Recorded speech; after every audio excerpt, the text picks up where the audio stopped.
Watch me start backing up. Okay, I feel like this is. I know. Don't worry about how close they'll be right here. They're only there for like half a set. And they won't run into it. That would be only break that fast on the camera. Process.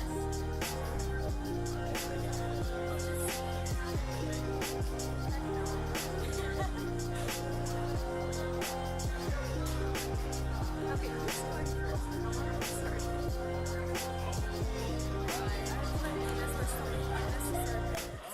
They're not unnecessary, they're too long. Too long. Make it 10 minutes. There's like a schedule, and it's like 2 minutes. Like, it says like 4:29 or something like that. It's like 4:22. Back to judges.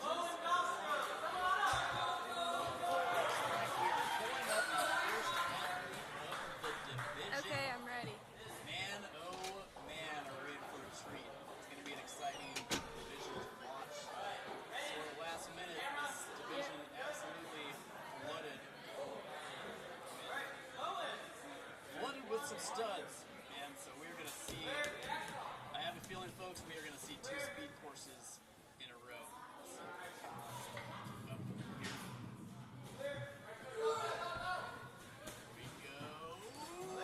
Just barely making it through. That section of it was truly like an agility obstacle. You see, Cohen Dahlstrom typically has a lot of success here at Obstacle Academy. Skip after skip. Seeing a pretty powerful run here right out of the gate.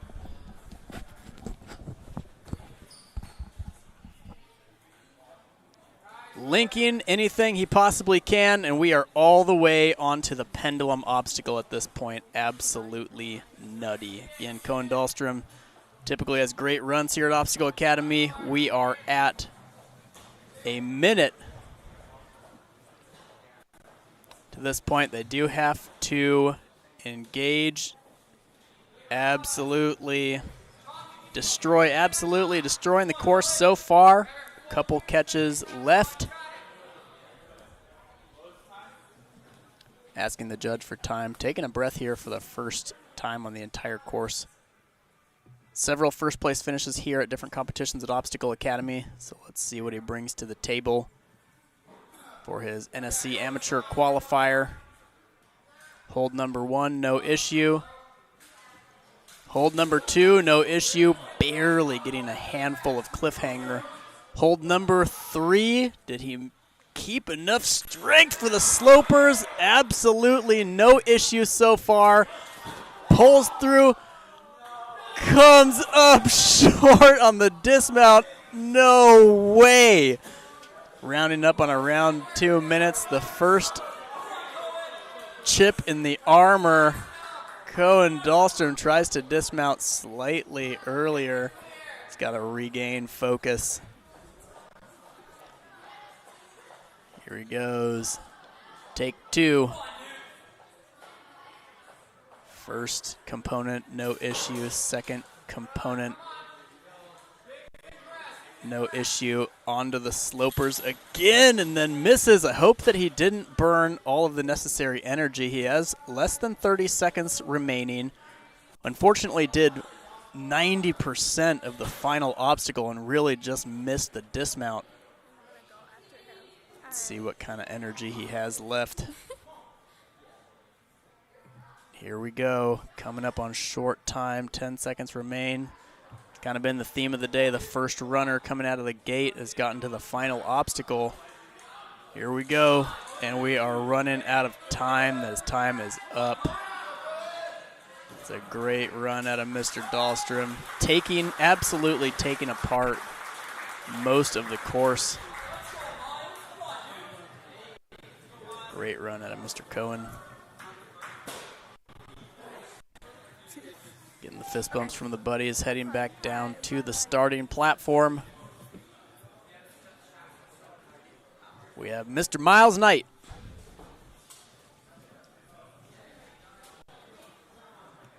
Myles been in the game for a long time.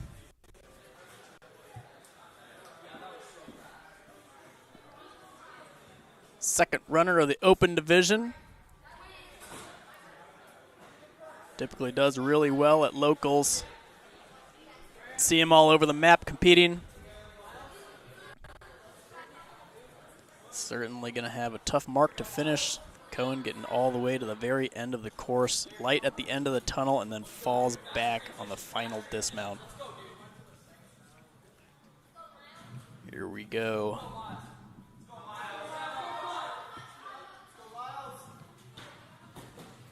Doing the same skip across that we saw Cohen do. One of the taller athletes, really rocketed up throughout the years. He's also had a lot of success here at Obstacle Academy. Number of podium finishes, some first place finishes. On a slightly slower pace than Cohen was. Still a lot of course left. It's tough when an athlete like Cohen goes first because he really has every chance anybody else has to win the competition here. Almost goes from a single ring to triangle. Second guesses it at the very last second. Still making great time. 2 minutes remain. 7 points so far. See if his approach differs here from Cohen's, who we saw with a monster run on the first attempt. Coming down on the second pendulum. Quick handful of chalk. Coming up on about 90 seconds in, 90 seconds left. Try number 2 on the dropping pendulums. They are only allowed the inside cliffhanger pockets. Here we go, attempt number 2. Is able to hang on to the second pendulum. Is a very large dismount. Here we go. Positions himself on. He's going to maybe run it backwards. Nope. He's going to run it forward. If he ran that thing backwards, I don't know what I would do. Here we go. Looks like he squeezes his way through. Keeps his foot up at the very last second. Probably thankful for that very tall landing platform. Taking a look at the hand. He might have torn. He can keep running if he likes. Totally fine. We'll just clean up the blood afterward. It's the name of the game. No problem. Steps through and links. You can see draped down from the cliffhangers on to try number 2. Still bleeding. Gonna have to clean up some blood. It'll probably take just a minute or two. Take a minute or two after his run to clean up blood, but that's show business, baby. Go for whatever reason. His time itself has stopped. Not sure why. He's still active in his run. Might have just bleeding everywhere. He's going to call his own run. Totally fine. Gets himself 9 points. Going to have to do some blood cleanup out there. Great run out of Mr. Myles. No clears yet.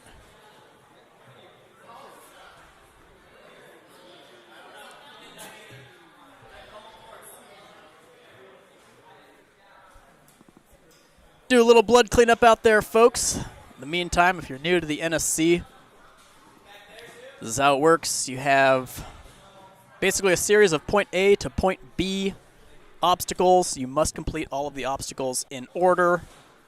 If you fall, if you fail to complete an obstacle, you reset to the starting platform and you have to wait the mandatory reset time before attempting the obstacle. If you fail an obstacle 3 times, your run ends. Your fails reset every obstacle that you do. So if you fail obstacle number 1, if you fail it twice and complete it on your 3rd try, you move on to obstacle number 2. You get 3 more fails on that one. That's how the NSC hybrid courses work here. After hybrid, the athletes in these youth and amateur qualifiers, they will all run the speed course, and then the top 10 in the division move on to a burnout course where you aren't allowed any fails. So a combination of your score from the hybrid course and the speed course determine whether you move on, and how well you did will also determine your run order. So the better that you perform, The better you perform, the later you'll run. So if the combination of your hybrid and speed cores result in you position yourself into first place overall, you're going to run the burnout last. Running last is it's a massive advantage. A lot of the times you'll know exactly which point you need to get to and how fast you need to get there in order to secure a win. Move on to the next round. So the next round for most of the youth here would be the sectionals, but the next round for the amateur division here is going to result in a ticket straight to championship.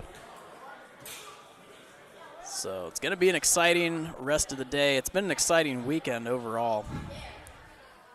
A lot of heavy hitters, a lot of really well-known names signed up here last minute, so it's going to be quite the treat. Sort of a pleasant surprise. Excited to see him take this course down. Excited to see them all on speed absolutely tear through. And then I'm excited to see who's got what it takes to get through the burnout. There's our next athlete getting iced here. Giving a smile to the camera.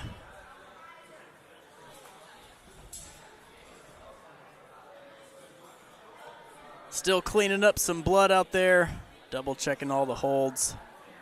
We got to clean all the holds off, and then we got to cover them in chalk so that they are not wet or slippery for the next athlete. So once they're all wiped down, we chalk them up. That's why you can see one of our resetters up there with the chalk between the legs. Giant bucket of chalk. There he is. Looks like we've got about one more hold. One more hold, cover in chalk.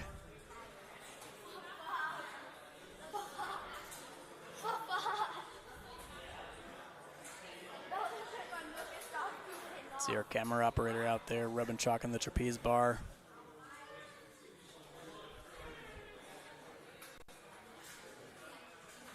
Next athlete, Mr. Diego, wandering around, ready to run.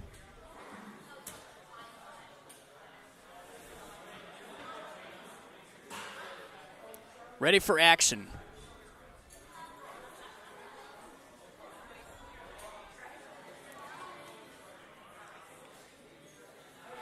One last minute check. So camera operators, judges, resetters, everybody milling around, getting rid of all the blood. Hopefully getting a tear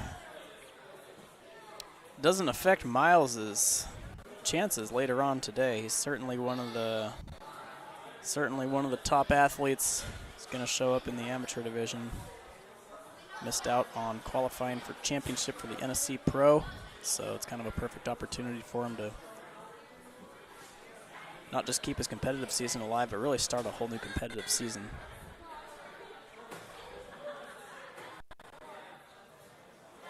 Now we're just double checking. They feel normal and no wet spots from the disinfectant.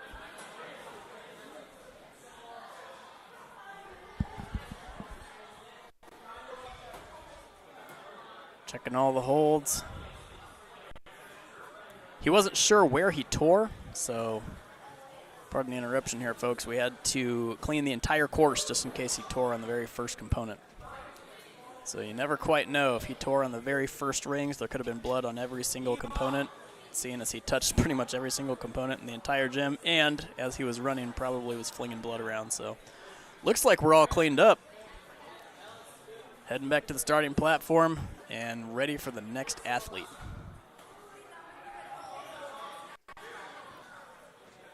Here we go, Mr. Diego. Diego's been in the game for a long time. Here and means business. Been a competitor forever, starting his hybrid journey.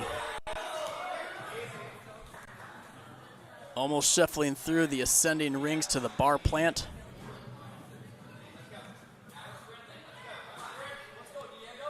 On to the surfboard. Takes one extra swing, two extra swings just in case.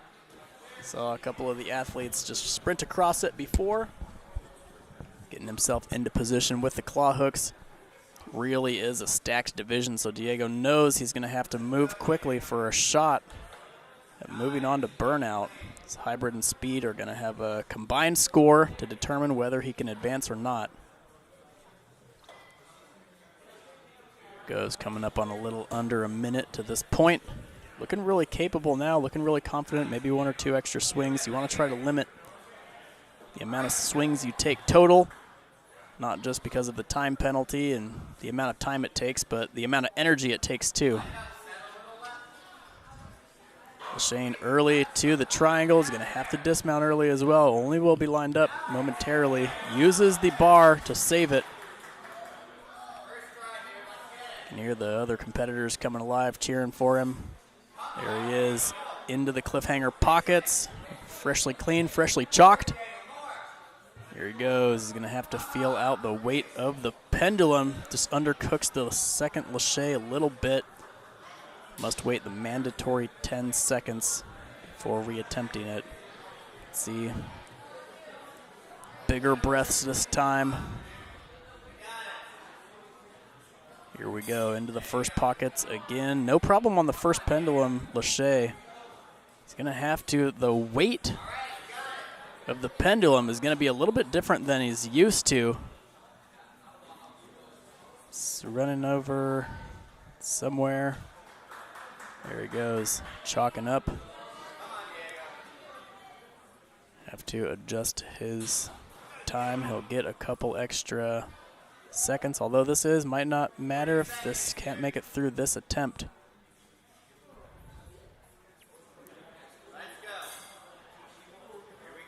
Here he goes, catches the first pendulum. Does he have the strength? Has he got enough information out of the first 2 tries? Just undercooks the lache slightly. Nice try out of Mr. Diego. Gets through a ton of obstacles, stacked division. Be proud of his run.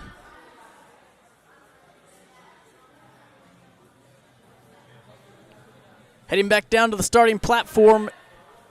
Next athlete in the batch.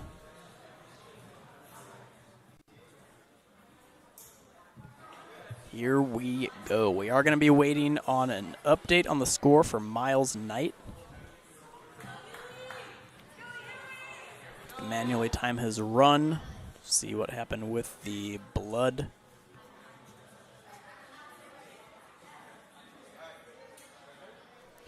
Mr. Ewan has been here coaching the entire weekend. Jumping out to ring number 3. Here he goes. Is he going to try every section of high-level beta that he possibly can? Looks like he is. We are running through. Making the jump to handstand. He did a handstand just to flex on him, probably. Now we are onto the claw hooks.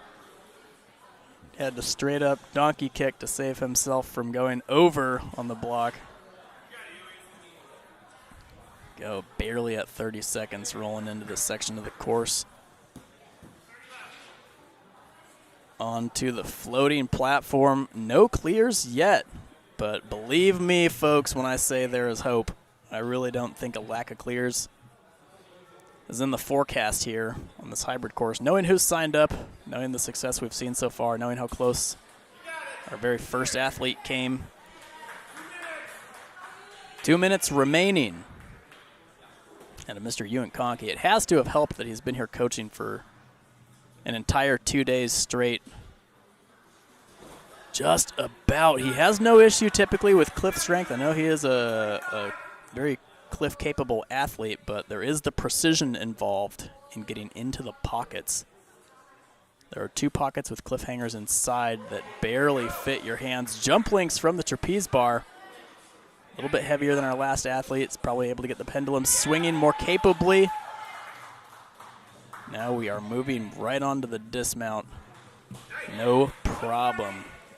We have a minute and 15 seconds to go. This could be the most hated obstacle in Ewan's mind. Does a head shake. Here we go. 1 minute remaining. You can see the hatred for the obstacle flowing through his body. Shaking with hatred and rage. Come on, Yui, one step. Oh, he's so close. 2 minutes and 15 seconds in.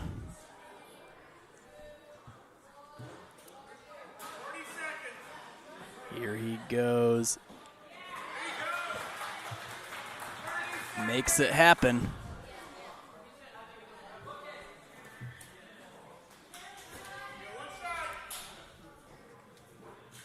Catches the first cliffhangers, no issue. Coming up on short time, another set of cliffhangers. Does he have the energy left? I believe he does. This last hold is nearly impossible for even for the most elite athletes. That's going to be time for Mr. Yui. Nice job out of Yui.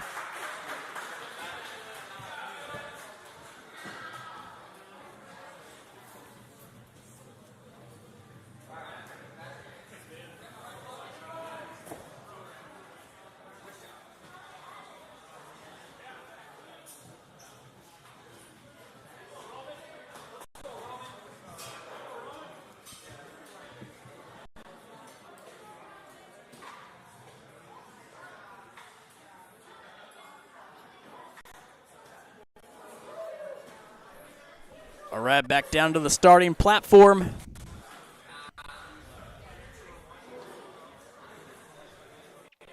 Looks like we can see the very top of our next athlete's head. There he is, Roman Maddux.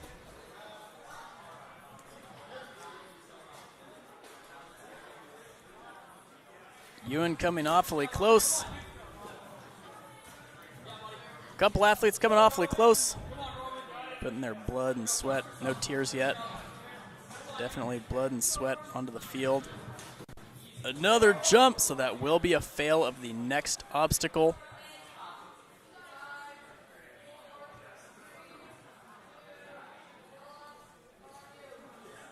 Will be a fail of the next obstacle.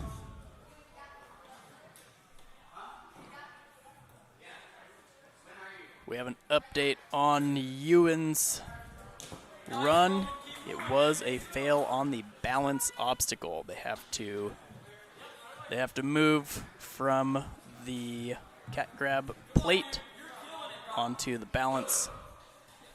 Did not quite do that.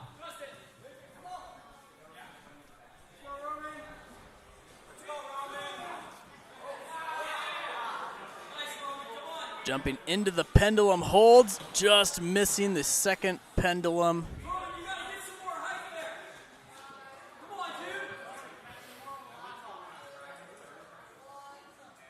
Oops. Jumping into the pendulums again. Can he replicate this move? Makes it happen, coming up on about 90 seconds in.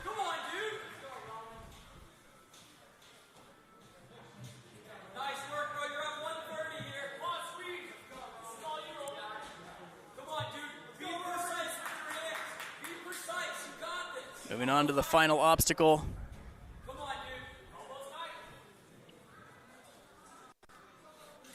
No clear yet. Just peels off the very front edge of the cliffhanger.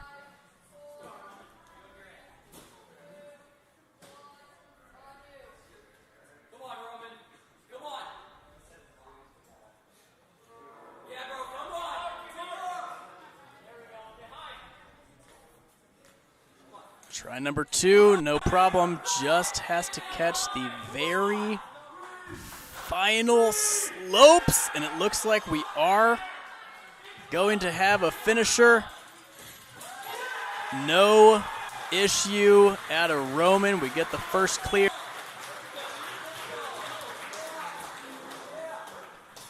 Earning himself a gold coin.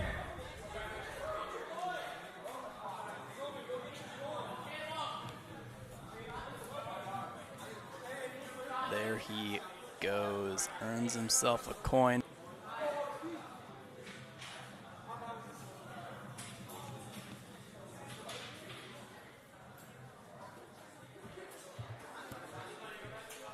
Back onto the starting platform.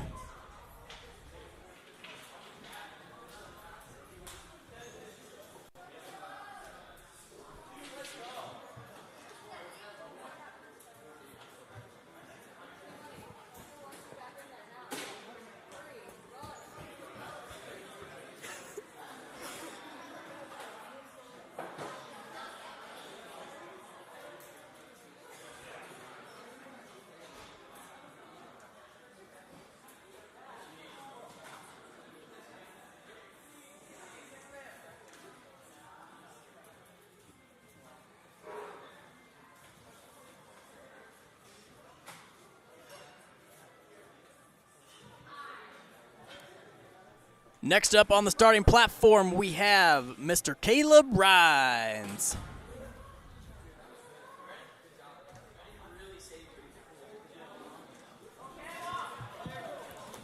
Obstacle number 1, no problem. Obstacle number 2, no problem. We are out here moving with a purpose. Moving, knows he's going to have to be fast.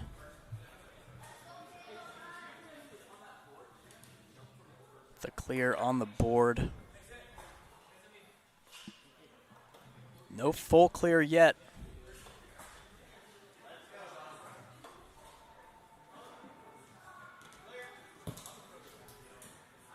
Pushing our way through.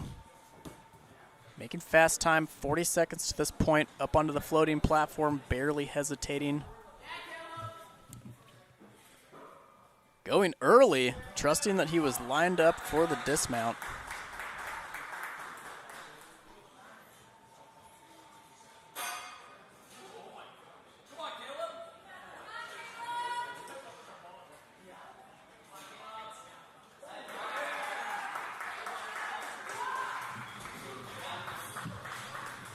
Cranking along, Caleb Rhines taking a page out of the books of the previous athletes here.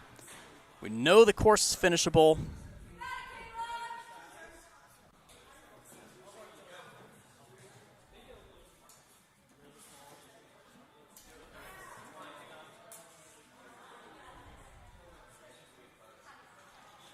Catch number 1, no problem. Catch number 2, no problem. Does he have the sloper strength? Making absolutely crazy time to this point. First fail was on the last component in the entire course, coming up on 2 minutes.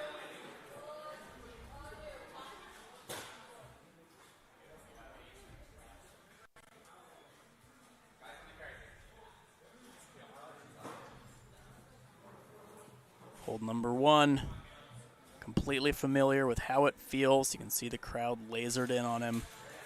After 1 clear, Roman collecting every point. Can Caleb be the second? He's getting as close as you possibly can. Luckily, he was here fast enough for 3 really solid tries. I'd like to see him just take his rest. Plenty conditioned. Really a phenomenal athlete in every movement type that we have in Ninja. He's gonna have to go. Have to go soon.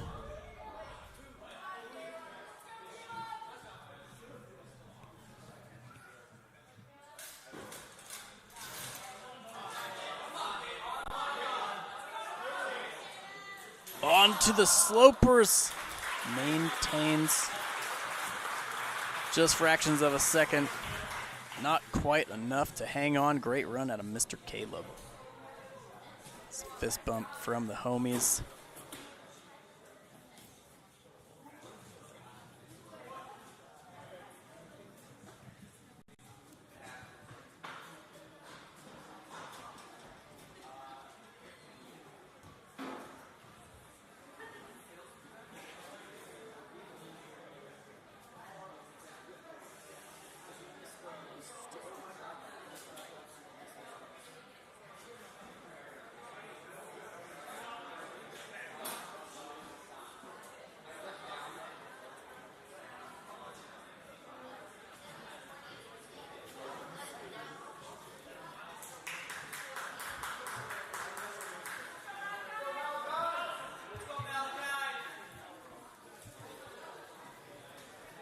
All right, on the starting platform now, Malachi.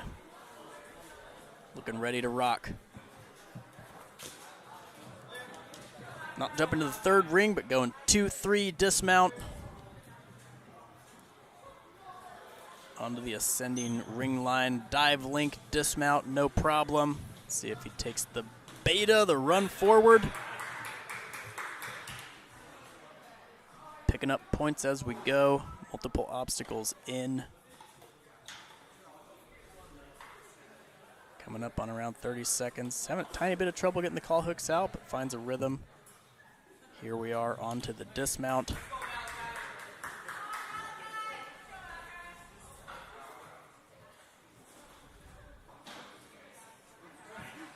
Arches up onto the floating platform. Another athlete onto the triangle dropper. Seems like they like going from the second and third rings to the triangle drop.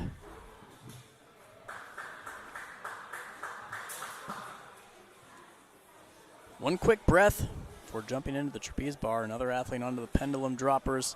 Precise catch, just about has the first one. Reset crew jumping into action. Has to wait the 10 seconds. Coming up on 1 minute and 20 seconds in. Out of a 3-minute total time limit. See, he's got 7 points on the board on the bottom left of the screen. Does have one fail. Another fall. Can hear his coaches, training partners yelling to him, hey, stay a little bit more up. Yells of encouragement. Course is much harder than a couple of the athletes made it look. 2 minutes in with 1 minute remaining. Can he make a second pendulum grab? Not quite. Great run out of Malachi.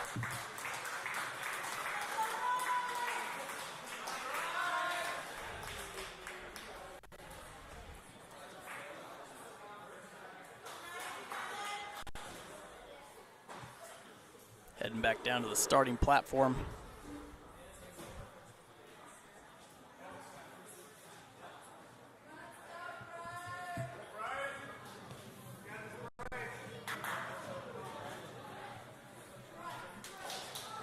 Hometown hero, legend, family man, family of ninjas. Here for a good time and a long time. He's a good friend, great person to have on your side. Out here meaning business. Had his son Frankie run one of the earlier divisions, probably talking a little shop with him about technique and beta. Of course he's going for the beta. No! He clears the agility obstacle, reaching. I mean, great knowledge to look for something to grab to stop that forward momentum. Unfortunately, has to take a fall on the claw hook obstacle technically because he did clear the plane from the agility obstacle. It is a monster-sized jump. Now Bryce is onto the claw hooks. Coming up on 45 seconds out of a 3-minute time limit. Nice flick of the wrist. Remove the claw hook from the previous pocket.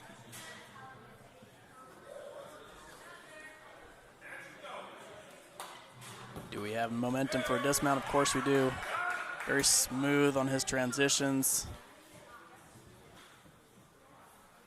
So we're going to build up swing as quickly as possible. We saw a lot of people using that technique earlier and just comes down a little bit early. Could probably use just a tiny bit more momentum to get up onto the platform. See him taking a breath. Breathing it out. Back onto the trapeze bar. Gonna have to build swing back up. Probably didn't want to let go. There we go. Nice work out of Bryce. Just get weight above the platform as soon as you possibly can. Here we go. Saw a lot of athletes liking this 2 to 3 technique. Slightly bigger of a lache, it looks like, but it's offset. However, it does send you closer toward the dismount platform. A little bit better of a lineup. Kind of checking with the judge. He gets 3 tries per obstacle. He's used to the Midwest Ninja Series where your third fall ends your run, but you get 3 falls per obstacle in the NSC. Here we go. About 30 seconds remaining. I'd love to see him get this point. Might be the last one he has time for, as he can build swing very quickly. See, here it is, slightly offset. You'll need a lot of continuous lache posture. He's calling it. Will not have time to climb up there again. Great run out of Bryce. Love watching him compete. Quality man, Bryce Jasper. Quality man, quality competitor. Hits us with it. Back down to the starting platform. Still just 1 clear so far. There is room for plenty, though. We got Kale Solem coming out of Ninja U Ankeny. First NSC Youth and Amateur qualifier. Brushing through the rings in the first obstacle, no issue. Shuffling through the rings in obstacle number 3. Almost comes off of the dive. Makes it happen, though. Are we going to see another? Cameraman cannot keep up with him.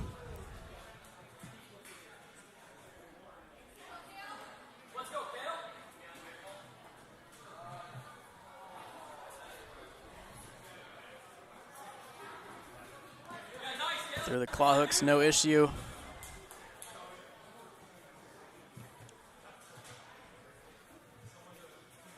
Onto the floating platform.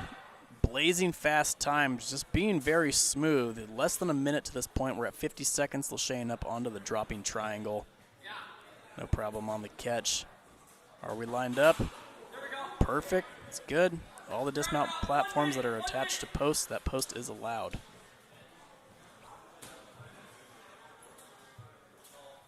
Into the pockets. No problem on the first one. Looks really comfortable as far as cliff strength goes. It's really comfortable on the second pendulum. Lache technique looking great. Making it through. Keeps his feet up off of the dismount. That nice high dismount block really coming in handy. Coming up on 90 seconds. We really just have the 1 clear so far. Could Kale be the next? Cannot do it fail free. Based on what we've seen so far, looks like he does have what it takes.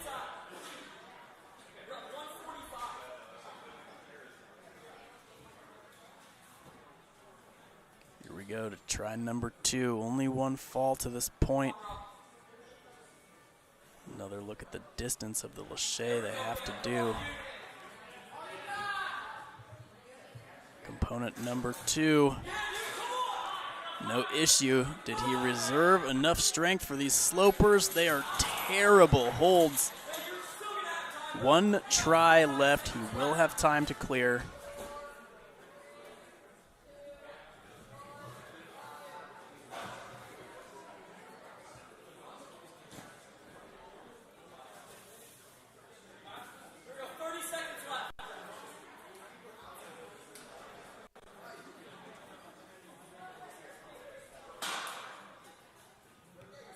Try number 3. He's having a lot more success on his second try than his first.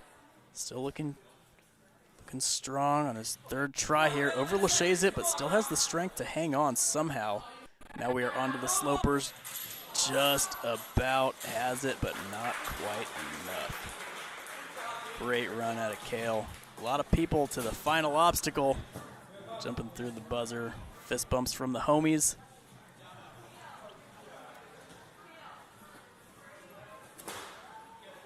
Everybody's still warming up, getting ready. A lot of competitors to go. Back down to the starting platform, we have Mr. Steve.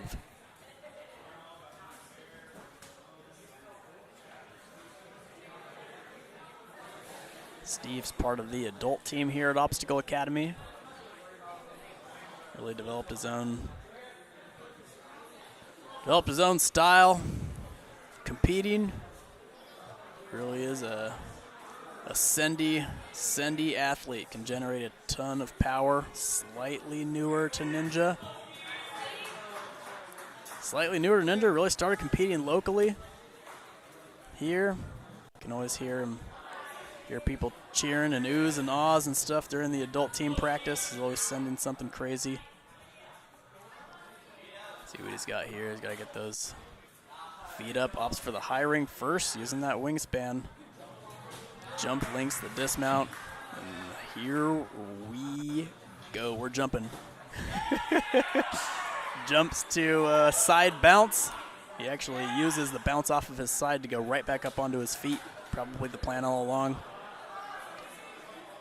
Now we are on to the claw hooks. One after another, and just about, way to still hang on to the claw hook just in case. Powering his way through, actually making really good time to this point, despite it being his first NSC style qualifier. Not his first Obstacle Academy competition, but first NSC competition. Can he get those hips above his feet? Just about. Is saving it. These are where the oohs and ahs come from, folks. Can he? Will he? We're getting every dollar out of this trapeze bar here. Cameraman doesn't know what to do. He's giving it a kick. There he goes. Maybe he just wants to generate a little bit more momentum here. Can he get up there? Is he just going to send it? There he goes. Takes the hit. Puts the effort into the attempt, but we are not done yet. Still has 2 more tries on this obstacle. Here he goes. Putting together an exciting run. He's going to have to build swing. All of those pulls and misfires on attempt number 1 have to be catching up by now. It takes so much power to build and do 80% of the move, build, do 80% of the move. So, okay.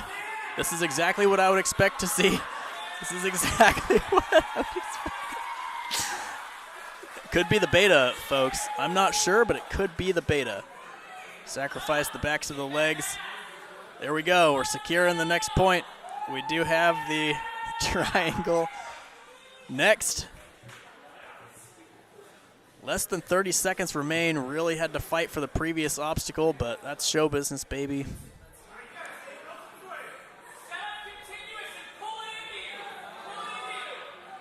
Here he goes. You can hear his training partners cheering for him, yelling advice, saying set up continuous, pull it into you. Just about puts it all out there. Coach, that is his coach.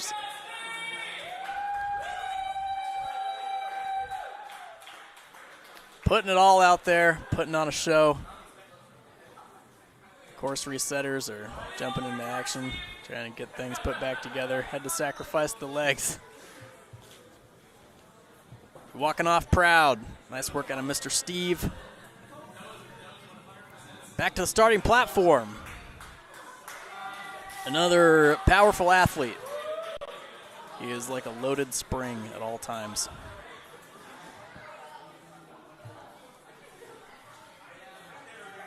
I would expect a pretty good run out of this course for Mr. Cole. It's a lot of the beta, the high-level beta, seems like it involves some flingy, sellout, giant, powerful moves. So as long as he can reel it in and stay in control the entire time, this is a Cole Mater style course.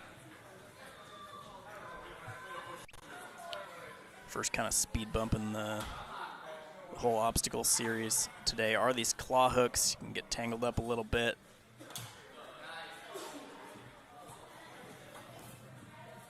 Here we go, Mr. Cole cruising along, making good time. Kicks back. That seems to be one of the techniques athletes have liked to use, kicking back off of the platform, going straight through, and Lachey to ring 2 and 3. Dismounting early, 49 seconds, and already to the pendulums.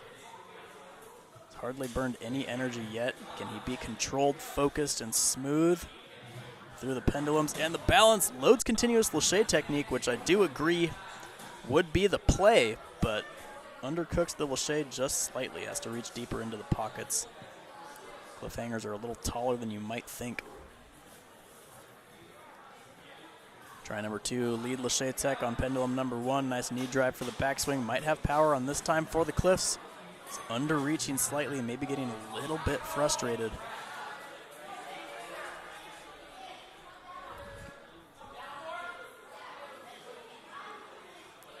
Currently in 6th place.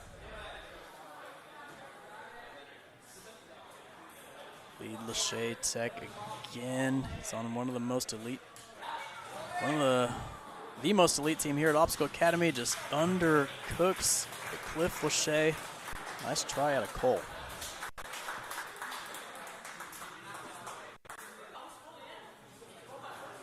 Chatting with his coach a little bit.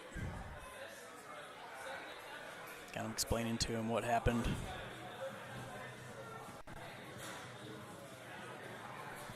Back down to the starting platform. Now we got Luke. This will be Luke's first swing at an NSC Youth and Amateur Qualifier. Luke Veillette.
Heading back toward the starting platform. Jerry, stay on him.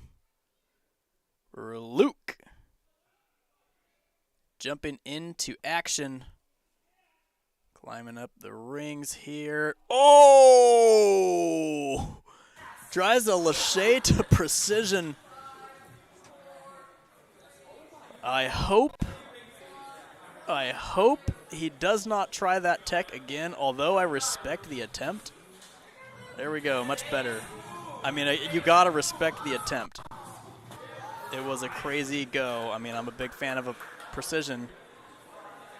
Mad respect, but holy cow, that had to hurt. Turned kind of a wild ride here.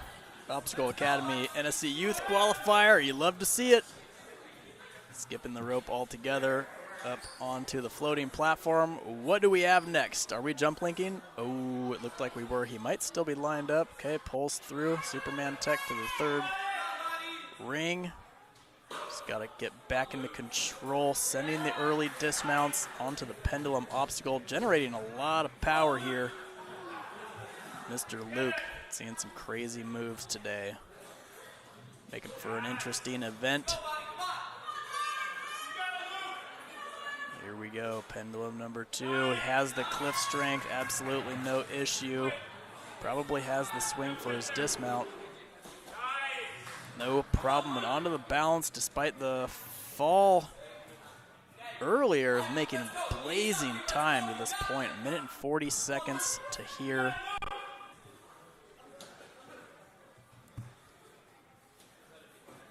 So we have strength left for the cliffhangers. Looks like we do. Just rushes the Lachey to the second one. Over 1 minute remaining. Still has to wait out the dismount time, though. Little handful of jock.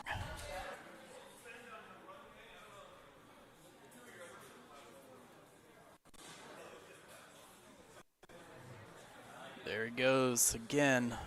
Another try here. He's got about 45 seconds left, which should be enough. We're still sitting at just one finisher. A lot of heavy hitters have gone so far. There we go. Can he catch these slopers? Just underdoes the Lachey. They have probably about 20 seconds left. Might be enough. So our resetters are going to have to hop up and gets the hold all tangled up. Now we'll have to add the time. We'll have to add the time back. We'll manually time it in. We'll let him try it out. He's going to call it anyway. Doesn't think he's going to get it. Might have had time to finish it. Might have not. Going to call it anyway. Nice run out of Luke.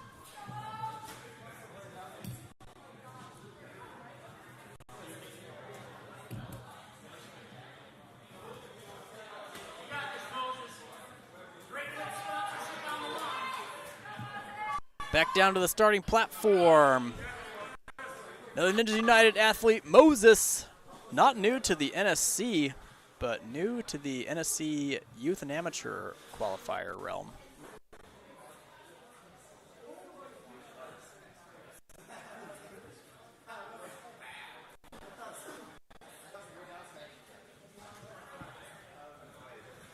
Resetters, camera operators, judges getting back into action here.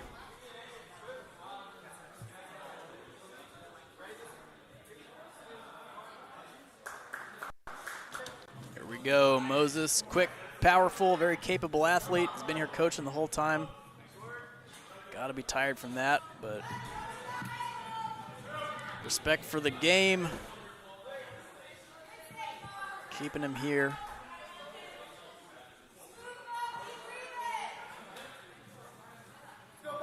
Coaching, had a lot of his athletes have a lot of success all weekend long.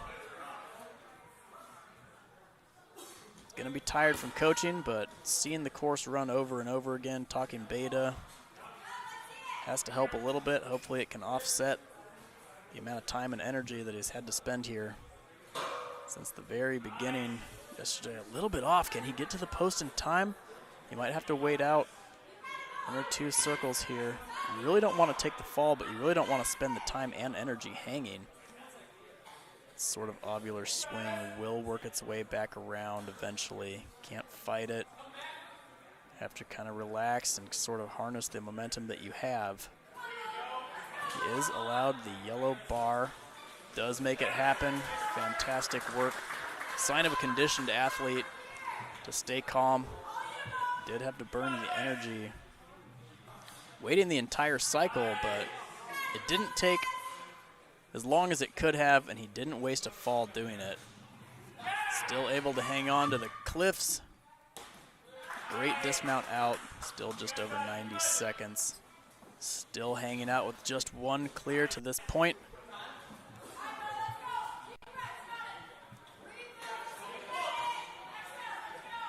See our resetters into position. Moses taking one breath. Coming up on about 2 minutes. Lachey's a little bit leaning back. I'm not sure. He must have let go of the rings a little bit late. Legs were up real high.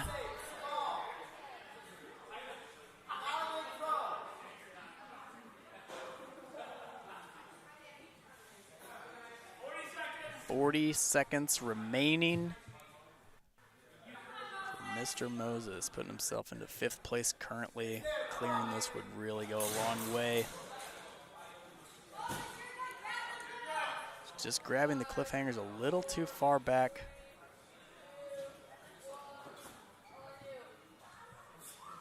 Making the resetters work here.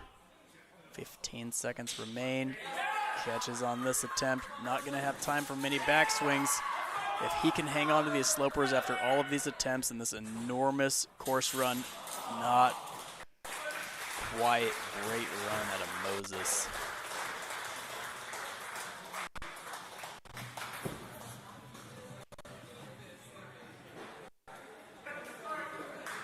Great work. Now we are heading back to the starting platform once again for anticipated run here. The homie, the ninja, the commentator, the dad, Mr. Marty.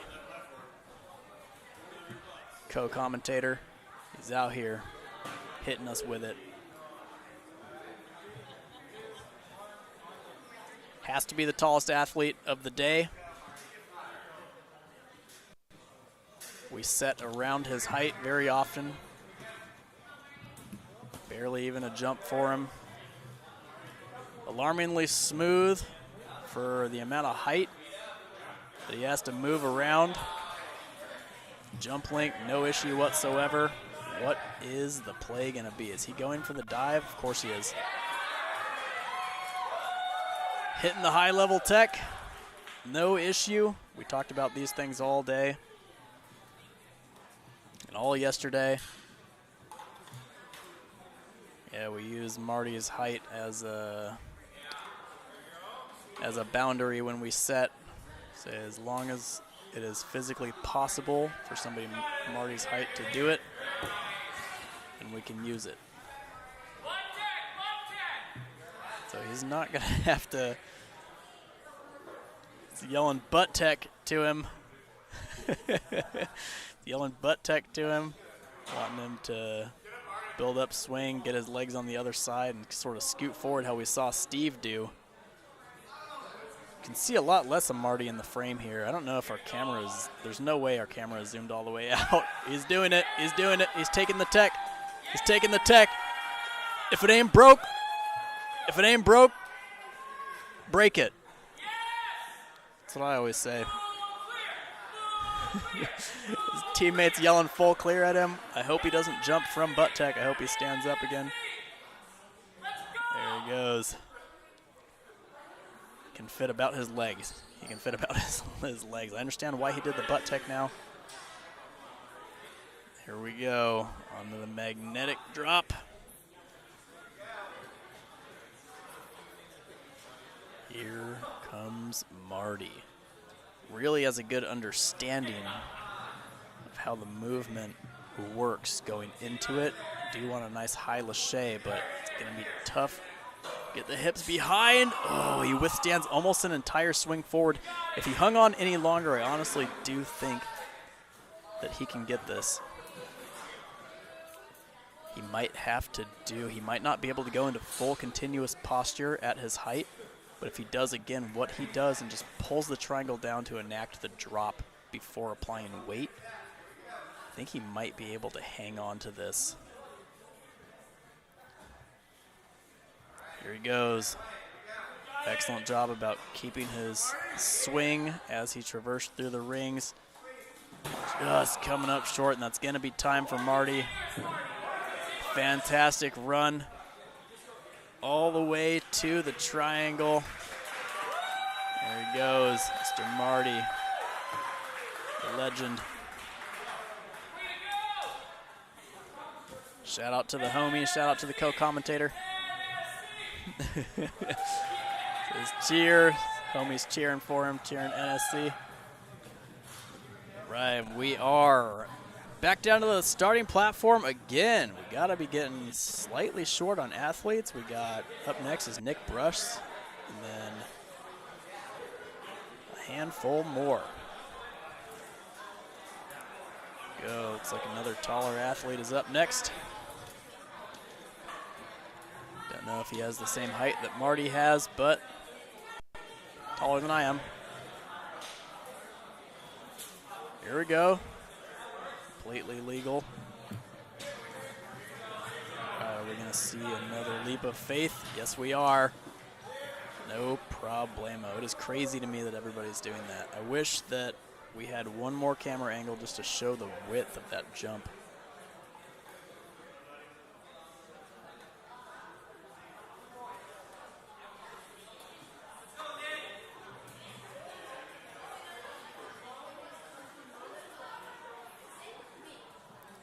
Through the claw hooks, absolutely no issue, and under a minute, making good time to this point. See the approach here.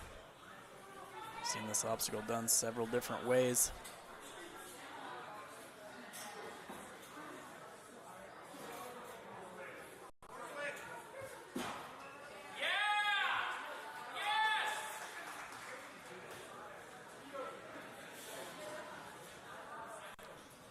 Getting better and better at the butt tech here.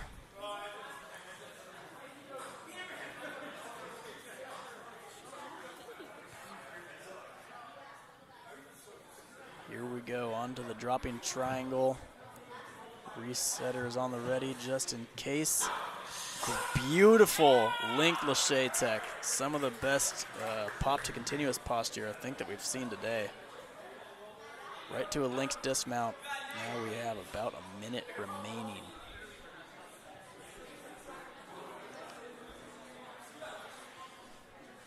First appearance at the NSC Youth and Amateur competition. Throws for the dismount, tries to get his hands out in front as fast as possible. Resetters jumping into action. Shout out to Reset Crew, hardest job at an NSC by far.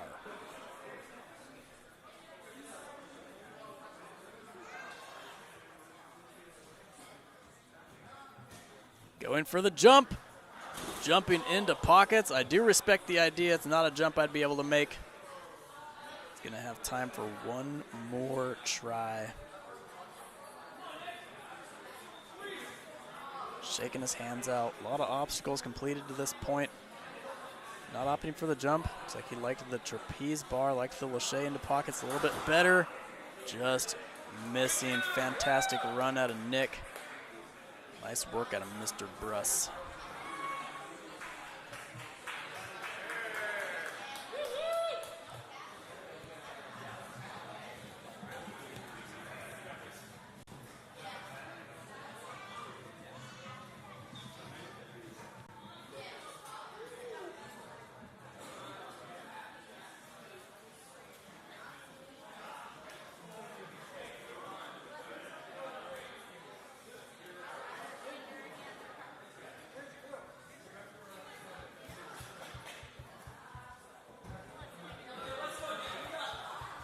All right, heading back down to the starting platform.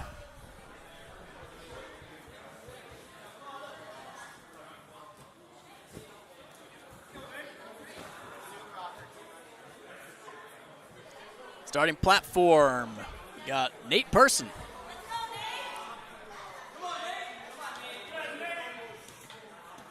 Nate jumping into action here. Up onto the bar plant. Goes, feet slip off just a little bit to the dive link. Are we gonna see another leap of faith? He does the leap of faith, but fortunately falls forward, failing the next obstacle technically. Now we are on to the claw hooks. Nate Person coming out of Ninja U Ankeny.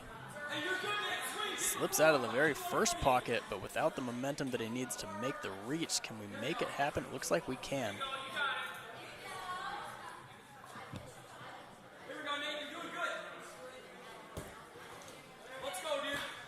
No problem. On to the trapeze bar, up to the floating platform.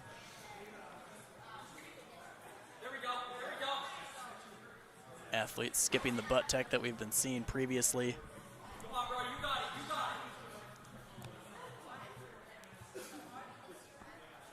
There he goes, dropping triangle, no issue.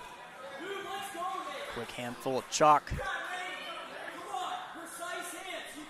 Coming up on about a minute and a half. Currently in 12th place. Getting through these cliffhangers would be a giant jump in placement. One fail to this point now. Looking comfortable, looking capable. Resetters hanging out in the truss. That's it, come on! Come on! Trying to build swing as fast as we can here. Shane into the second set of pockets. A little over 2 minutes to this point, 2 fails. Come on, you 50 seconds remaining. Nate Persons, first NSC Youth and Amateur qualifier. Giving himself 40 seconds now. Looking comfortable in the first pockets. Really is tricky in competition, though, to hit these new obstacles you haven't seen yet. Nice run out of Nate. You love to see it. Came out there looking really smooth. Another athlete out of Ninja U is going to be up next.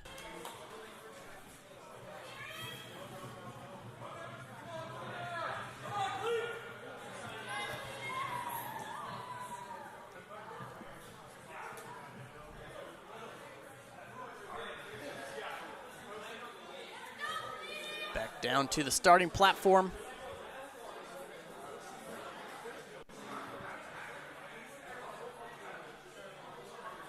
Toss his watch off. Don't want that to interfere with anything.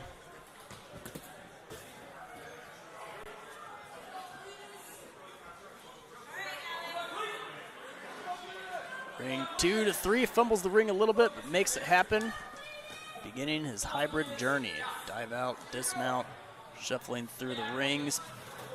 Pulling up to the high ring, then feet, then dive link to dismount. Another run through the straps to the dismount. Nice save. We've seen that miniature handstand save that forward momentum multiple times now.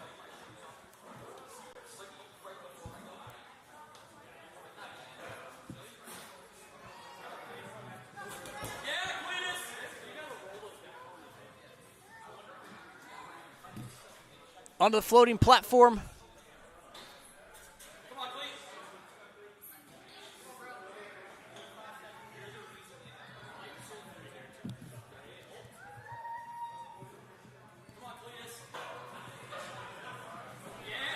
Lincoln all the way through.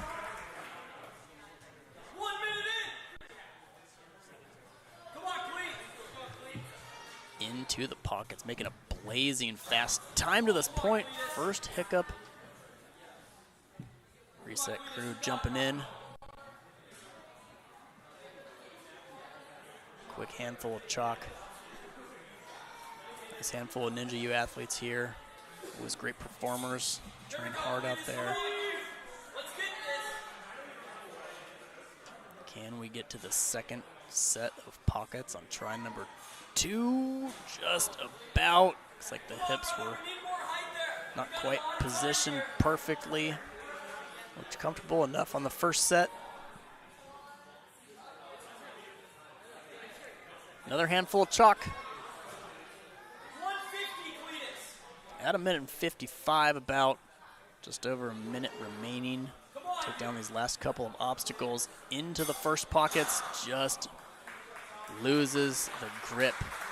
Great run out of Alex.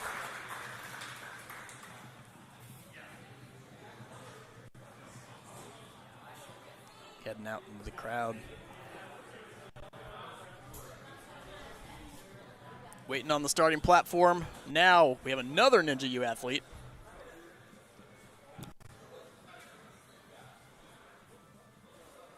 Mr. Drew Nestor. Drew Nestor's been in the game for years and years. I would expect a good performance out of Mr. Nestor.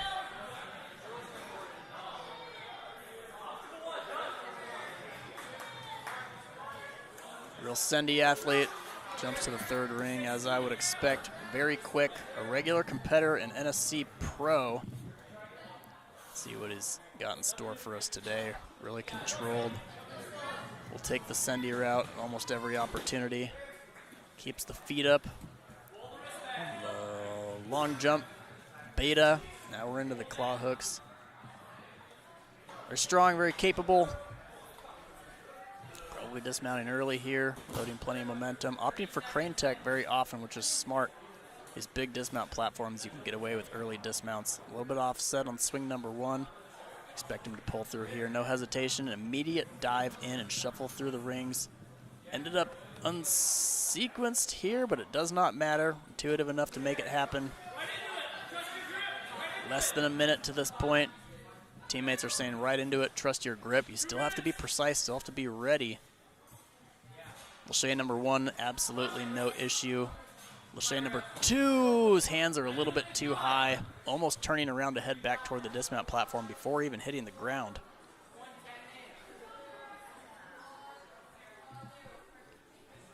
Here we go. Try it number 2. Into the pockets, no issue on try number 2. About to build swing for the dismount. Looking good so far. 90 seconds in. Dances directly through the agility. Another athlete to the diabolical last obstacle.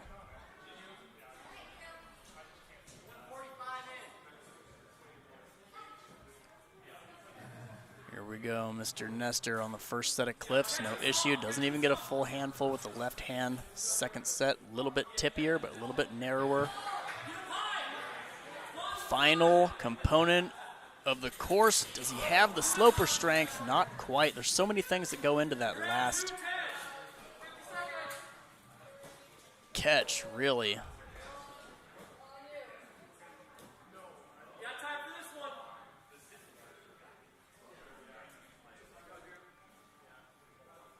Where your thumbs are, absolutely critical. Not having any problem whatsoever with the cliffhanger portion. You have to be precise. Hands both have to hit at the exact same time. He's almost, but not quite. Reset crew flies into action. Trying to get the holds, only has 10 minutes. He's gonna have to link everything here. 10 seconds left, no shot. Links through the first one. Here comes a flip, classic Drew Nestor. Another flip, classic Drew Nestor ×2. Great run out of Mr. Drew. Only a couple athletes left, really. We got Mr. Levi Enright, Jackson Amaro. Grayson Payne, unfortunately, got hurt in a skiing fall, hurt his wrist. And then we have Darren Halzle. Big expectations out of this run here. Levi Enright, an absolute beast, absolute monster. Here we go. Linking through the second ring to the dismount. Runs a great program out there at Ninja U.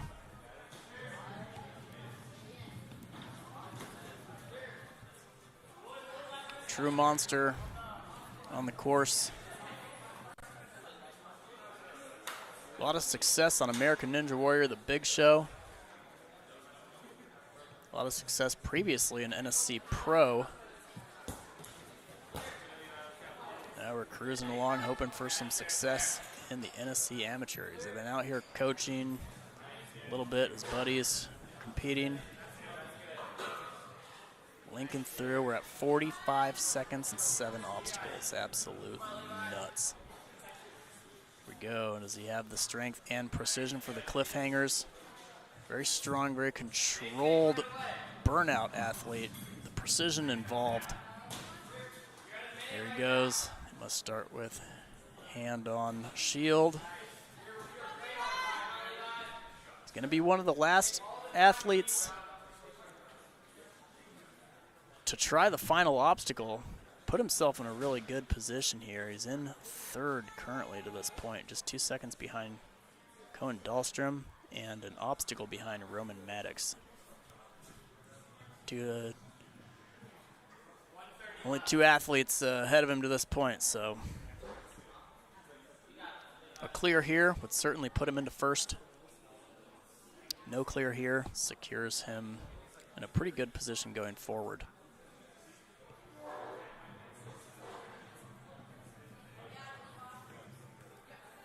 Go on to the first set of cliffs.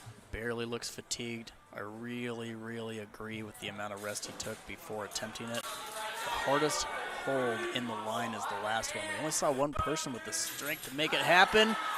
Make that 2 all the way to the dismount. A full clear.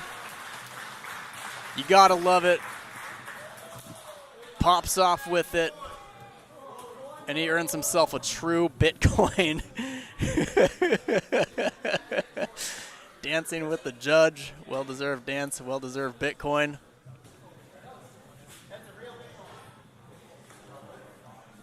Heading back down to the starting platform. We got 2 athletes remaining. Jackson Amaro, Darren Halzle. Jackson coming out of Midwest Warrior Academy. First NSC Youth Amateur Qualifier. See just the very top of his head behind that dismount platform. Just a scalp.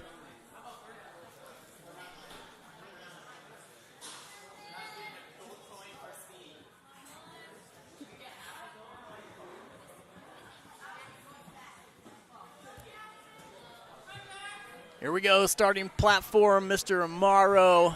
Seen Mr. Amaro compete a ton of courses working through the NSC.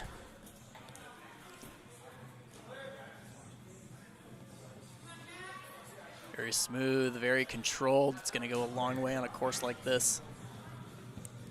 Everybody's doing the agility beta, barely even giving that thing a second look.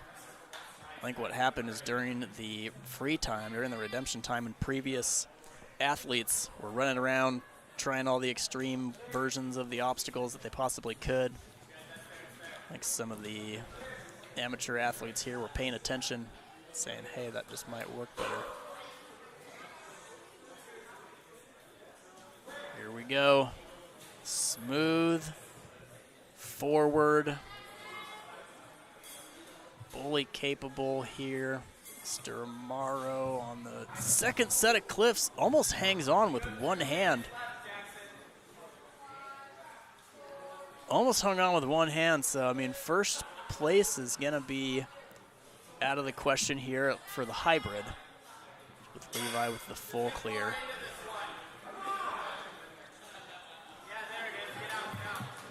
Effortless, looks effortless, is moving along.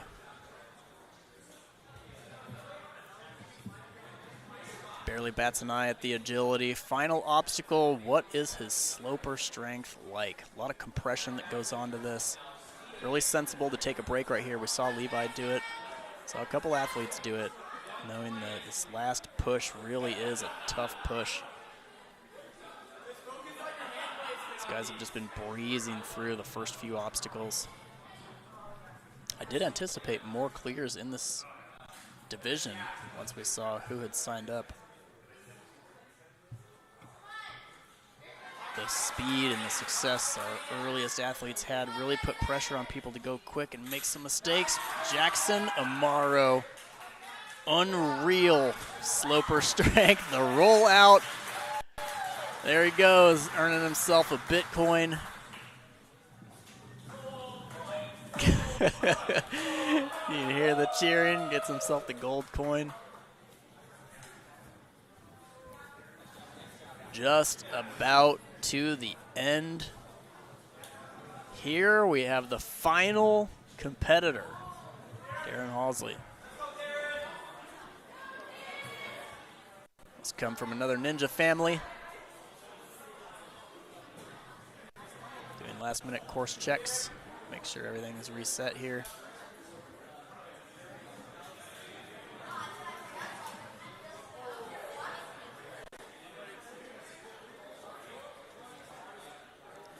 Opting for ring number 2 and 3.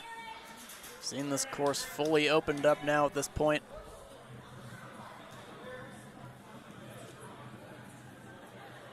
Obstacle 1 and 2 in the rear view mirror. Obstacle 3, no problem whatsoever. Are we doing the beta? We are. Barely makes it through, keeps the feet up. Here we go. Slinking down into the claw hooks.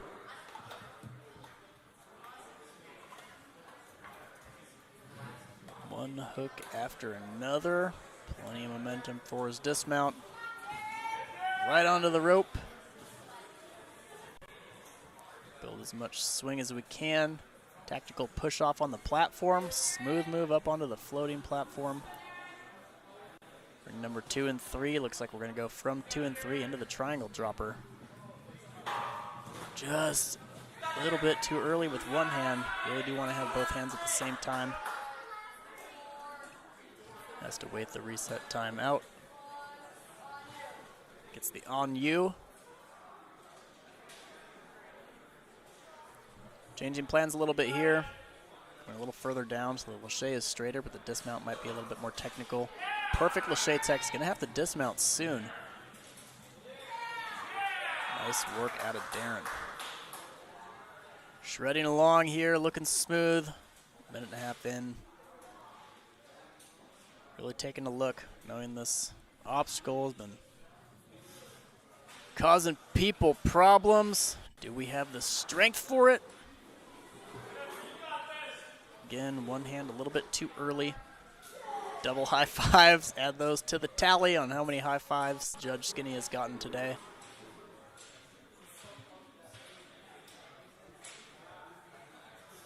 High five counter.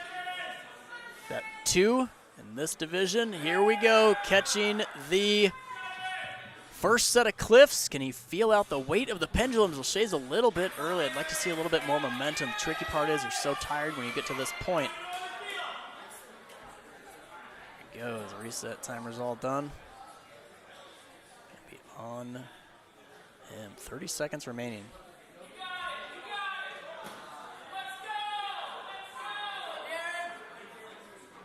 20 seconds remaining. They have to dig deep.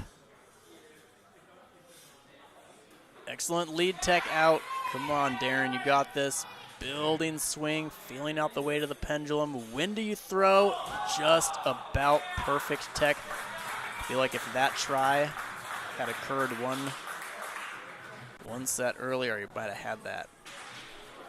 Well, everybody, that is going to wrap up the open division for the amateurs, for the 14 plus. We have a couple changes we need to make for the female division. So we're gonna get our courses changed over. We're gonna get everything set up. It's gonna take us probably five or 10 minutes. So go get yourself a snack, go hang out, take your little break. We're gonna have the women's hybrid next. Stay tuned in.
Alrighty, everybody.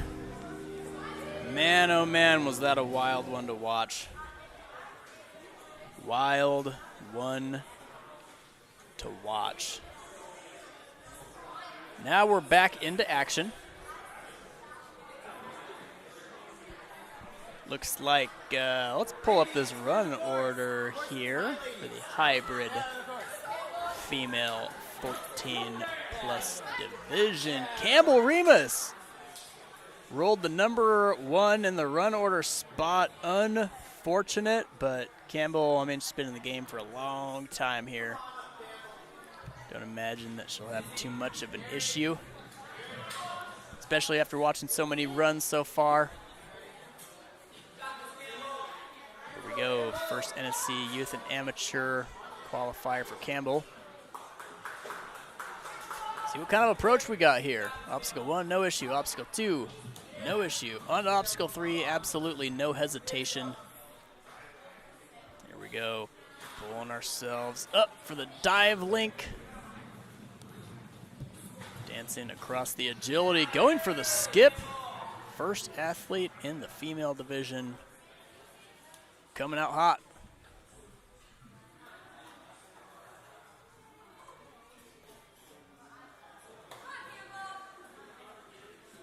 Claw hooks, dismount.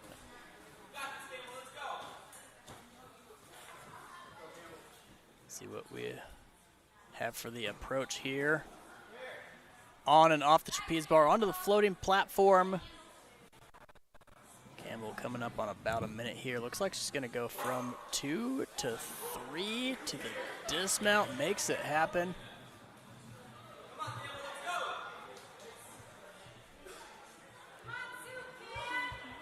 Pendulum droppers, slight difference here from the open division, are allowed the outside cliffhangers. Cambell coming up on about halfway through the time limit, dancing through agility obstacle number 1 onto agility obstacle number 2. Little boost in difficulty. Minute and a half remaining on the clock, 10 points so far. The women have an 11th obstacle rather than 10 in the open. One additional obstacle here. Here we go. First look at the final obstacle for the girls. This has really been the theme of the day. The first runner of the day sets some outstanding mark to try to hit. We can see resetters jump into action. A little under a minute left, 50 seconds remaining. One try has expired.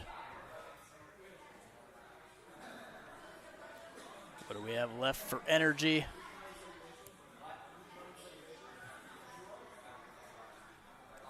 Builds up swing powerfully and quickly. Shea number 1, no issue. Shea number 2, can we hang on to it this time? It looks like we can. Coming up on short time, are we going to get a clear? Absolutely. You can see the grimace hanging on for dear life. Just about 16 seconds remaining and earning a Bitcoin.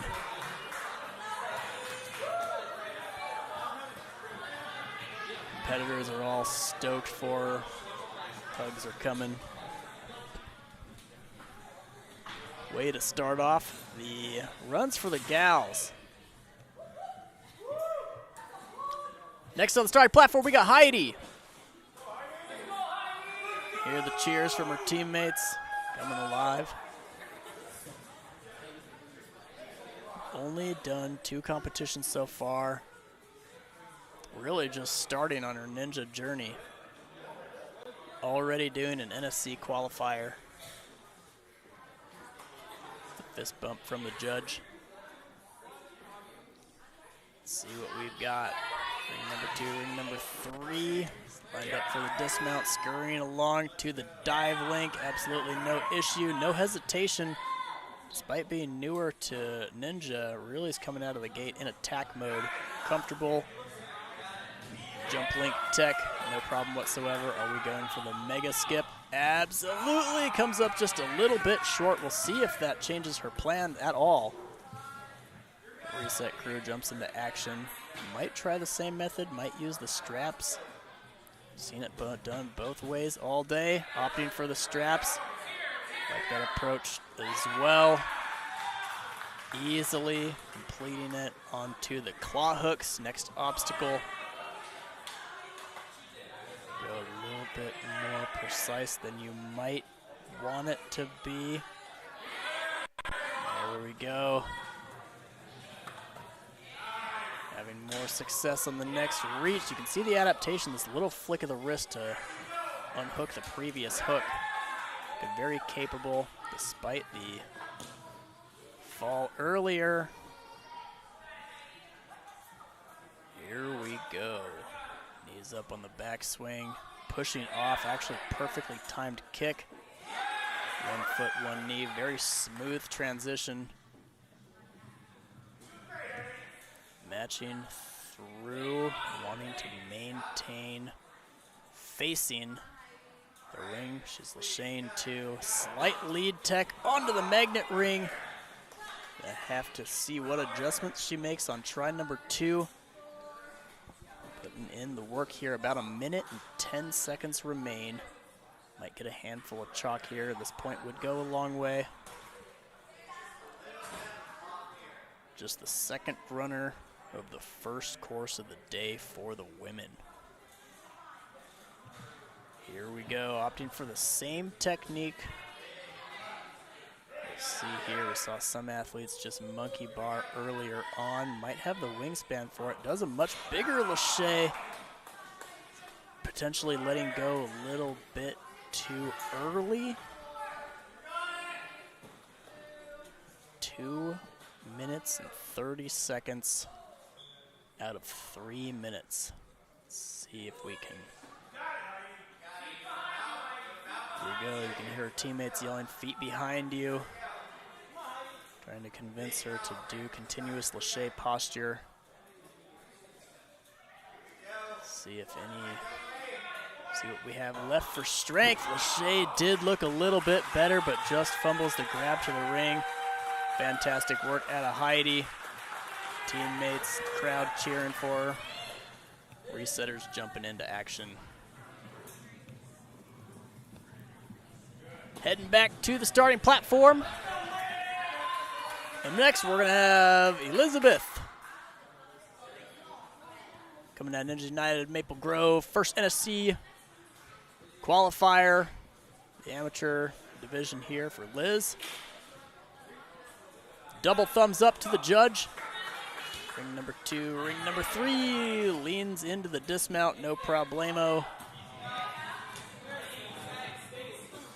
Obstacle 1 and 2, an absolute breeze. Leaning forward, no hesitation on the dismount through the power tack. Are we going for the full send jump? We're going for the straps. Kind of a combination that it looks like she maybe second guessed the jump and was going to opt for the straps halfway through. Here we go, try number 2. Much more controlled. Does have the momentum for the dismount. Safe dismount onto the block. Immediately into the claw hooks. Still making excellent time so far. Gliding along. One smooth move after another, very coordinated. Onto the platform. Reset crew jumps in behind her.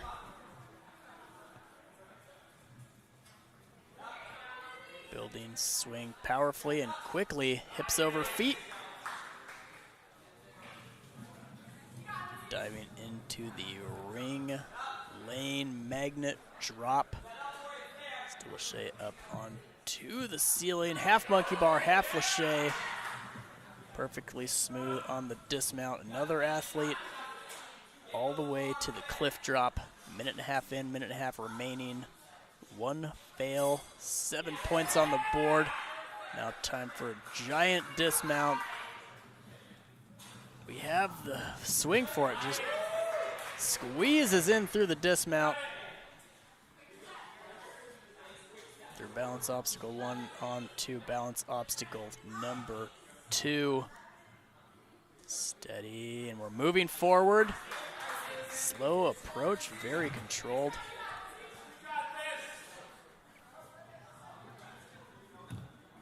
Go. 1 obstacle remains between Liz and a hybrid buzzer. About 40 seconds. Here we go. Great cliffhanger strength on Lachey number 1. Great cliffhanger strength on Lachey number 2. You can see her breathing for the dismount and a buzzer and a gold coin. Giant smile, positions herself into first place. Nice work out of Liz. Women are really showing up here.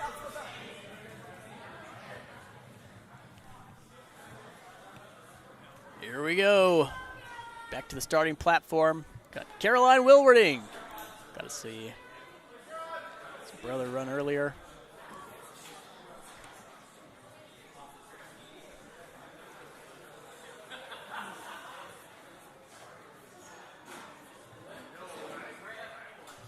Judge gives thumbs up to the whole crew.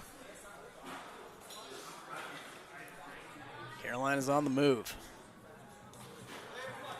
Obstacle 1, no problemo. Smooth through obstacle number 2. Caroline is another athlete out of Ninja U, Ankeny.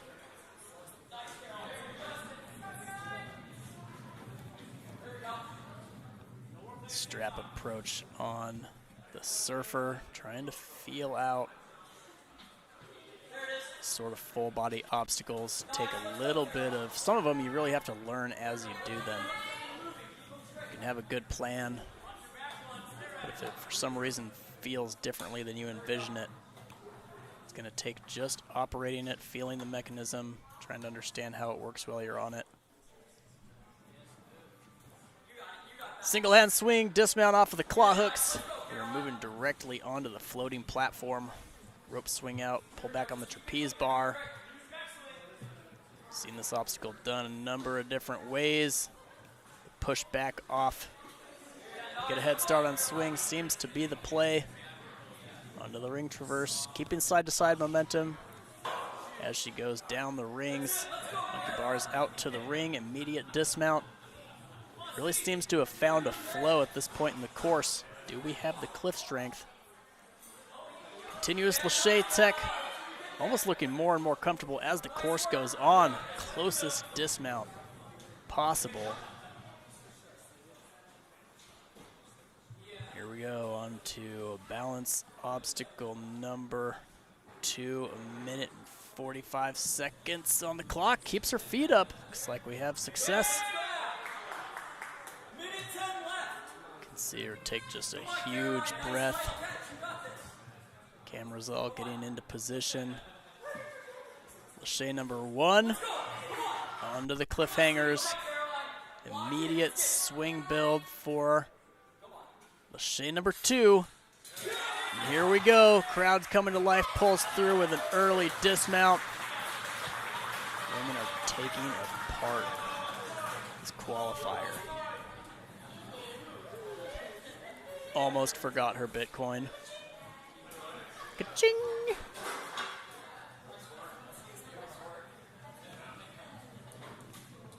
Heading back toward the starting platform. Just a couple of gals left here. We have Claire Stewart. Claire Stewart, veteran athlete, coming out of Ultimate Ninjas Libertyville.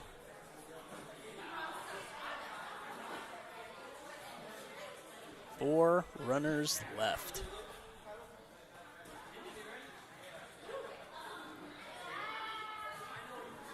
Claire Stewart ready to rock. Jumping out to ring number 2 and 3.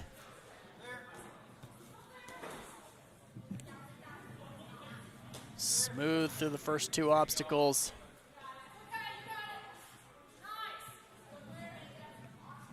Pulling up onto the bar dive.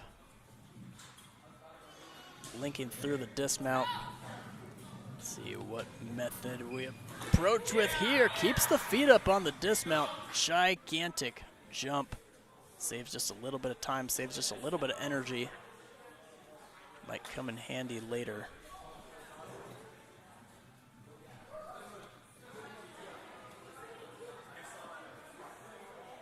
Just at the Pro NSC qualifier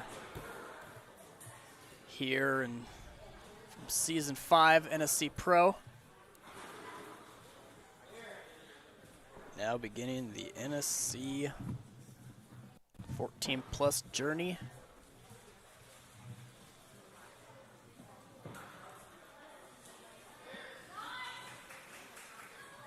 Onto the dropping cliffhangers.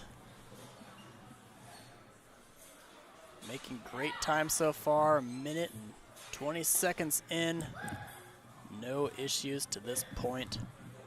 Another balance obstacle done. Here we go, 90 seconds remaining. Excellent job diving toward the dismount platform. No fails.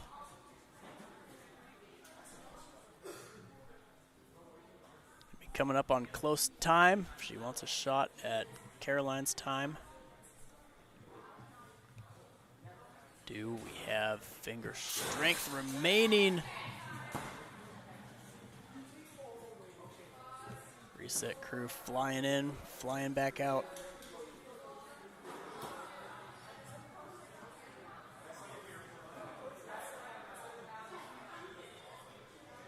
Try number 2 out of Claire Stewart. Shade of the first cliffhanger set, no issue. Do we have strength left for one more catch? It looks like we do. Another buzzer, way to come back. Earning a Bitcoin, almost ignores it. There it goes.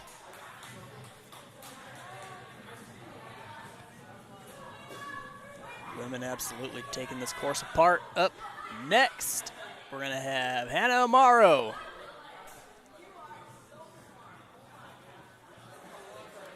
Another well-traveled athlete. First NSC Youth Amateur Qualifier.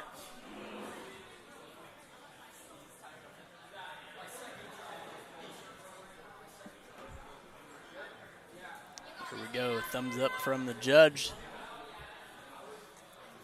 Hannah begins the trek.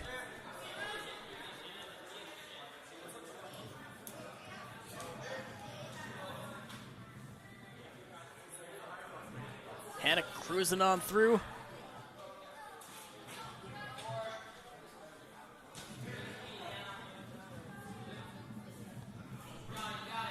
We are rolling.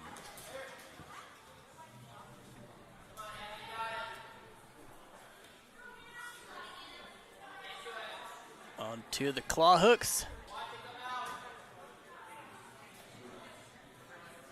Dangling along, one hook after another. Just 2 runners remain after Hannah. Good handful of clears so far. A lot of success here for women's amateur division.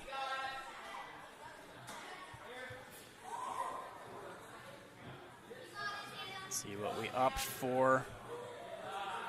Spans out magnet ring dropper and a linked dismount. 1 minute and 15 seconds in. Has to be one of the fastest at this point. Getting a quick handful of chalk.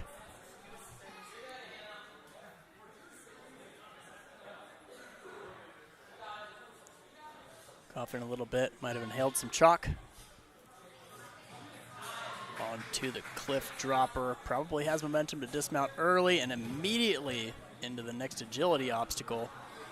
Taking 1 or 2 quick breaths. Not opting to stand on bar, just opting to tack through. Take the hit for the dismount.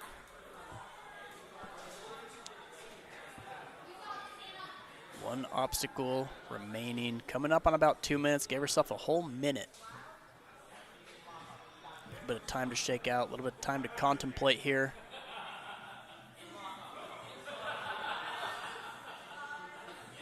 Here we go. The first precise cliff catch. Just about.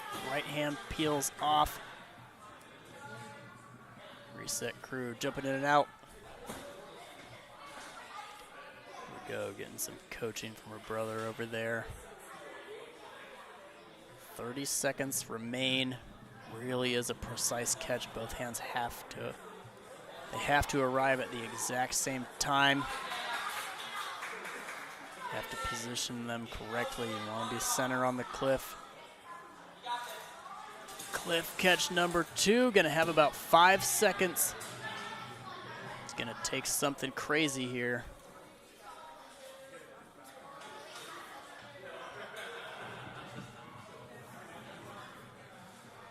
Time runs out on her. Still looking strong to the absolute end. Great run out of Hannah. Now we are heading back down to our starting platform for one of our hometown gals, Ilene. Part of Team Mom Jeans. Here in the big leagues.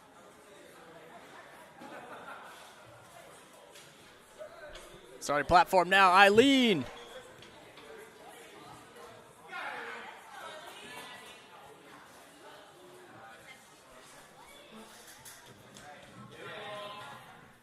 Obstacle number 1, obstacle number 2, gone. Obstacle number 3.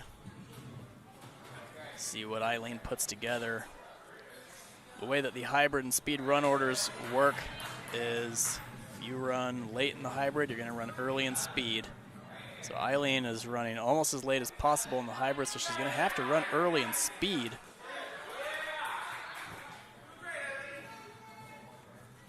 Now we are on to the claw hooks.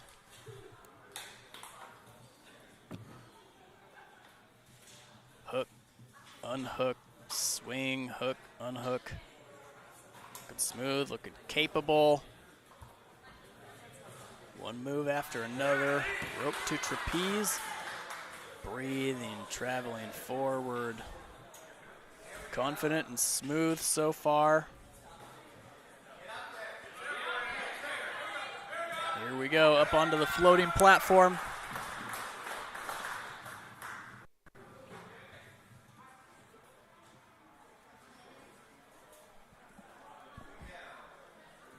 See what kind of energy we have left for the ring drop, magnetic ring dropper.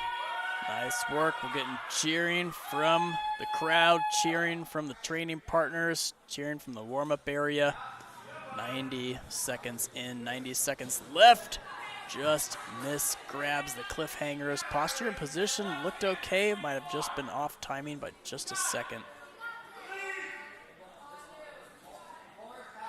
Here we go. Try number 2. Definitely has time to finish. Try number 2 is all it took. Here we go, building up plenty of swing for the dismount. Might need just to hustle up just a little bit. Got a little less than a minute.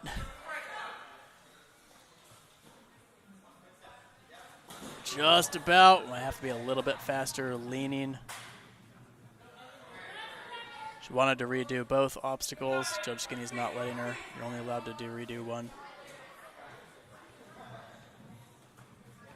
Here we go. Gonna have to be fast. Gonna have to plant dead center. Oh, she's close.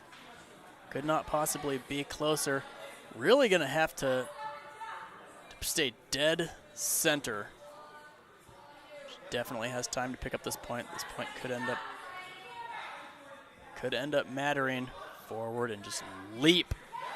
Oh, we were so close. Nice run out of Ilene. She's booing herself. Everybody's cheering her, and she's booing herself. Great run out of Ilene. Camera wrapping its way around to our final runner for the women's amateur division. We got Lisa. Coming out of 4-Star Ninja Academy. It's going to be her first amateur qualifier.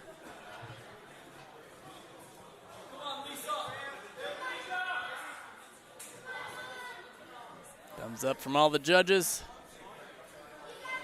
Run ring number 2, ring number 3, pulling in for the dismount. Comfortable dive out on obstacle number 2. Oh, you got Judge Skinny. Got Judge Skinny's heart rate up just a little bit.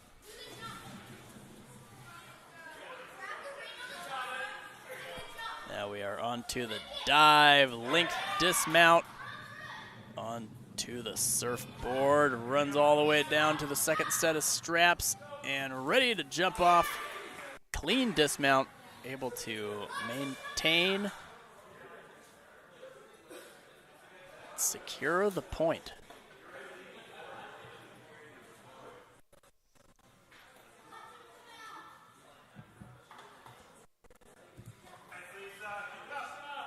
Plucking her way through the claw hooks.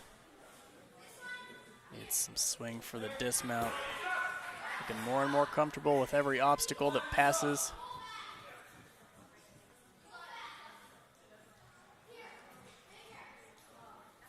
Here we go. See if she uses the foot plant technique. Most Judge Skinny's gonna double as Mr. Spotter Skinny as well. As you can see him arching his back, ready to spot. Able to use the post wrap up above. We are leaning in to the second ring and the third and fourth. In position for the magnet drop. Gonna reach out, another one-handed save. Have to dismount here soon. It's allowed to use that pull. Here we go, another athlete to the cliffs. Less than a minute remaining, just a handful of obstacles left. She's putting herself currently in 7th place, 7 points. She up to the cliffhangers, almost hangs on. Looks like she let go a little bit early.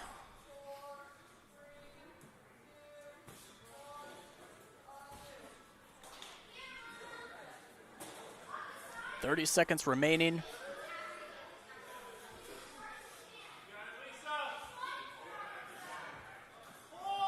Shea up to the cliffhangers, no problem.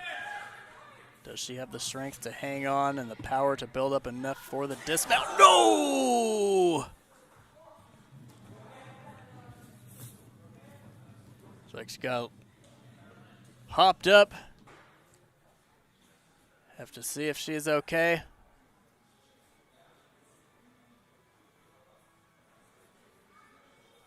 Hear her talking to the judge.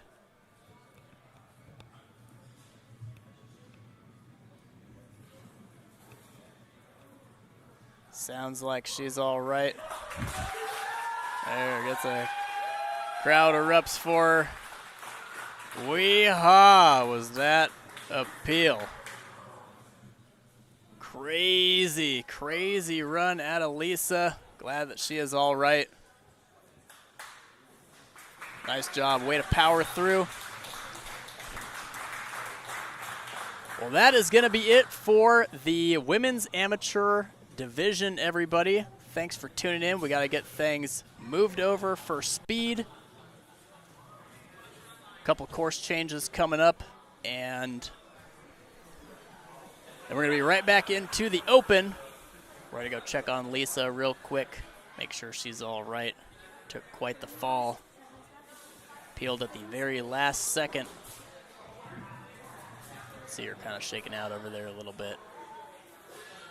Talking to her teammates, talking to fellow competitors. We're going to get everything set up and matted for our speed division. The open amateur speed comes up next. We're going to get them out on the course to plan, and we will be back ASAP. You stay tuned.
Yeah, just check all the receivers and everything. All the cameras should be on.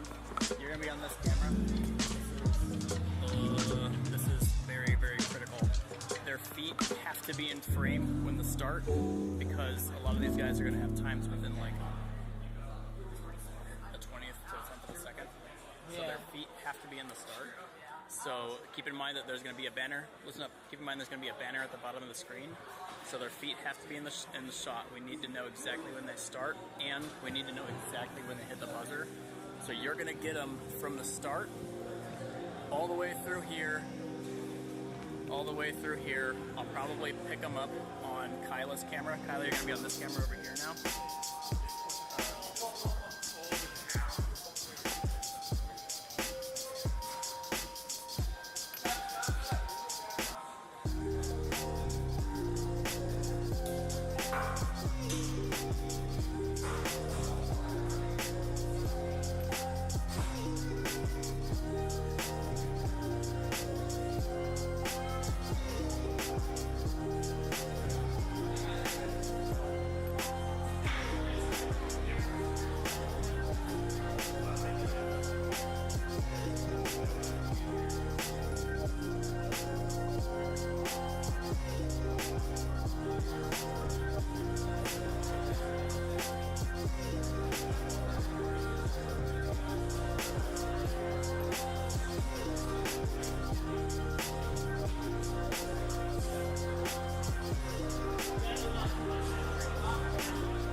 Connect forearm, you forget.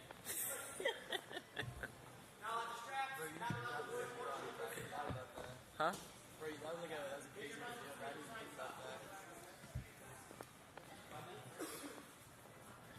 Connect forearm has been my most successful farm ever. Why did I not do it sooner?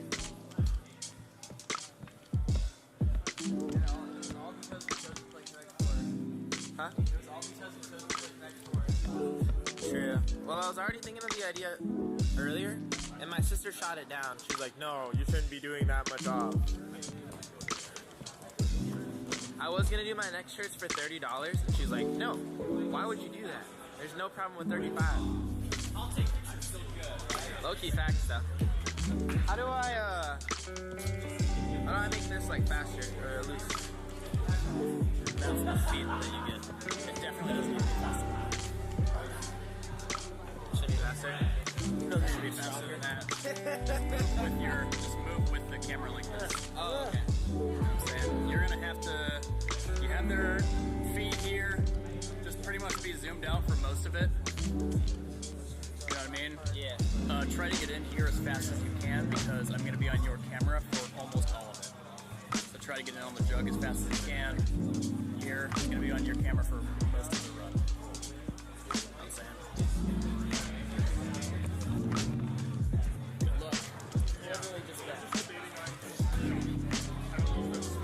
Ah, man, this is reversed.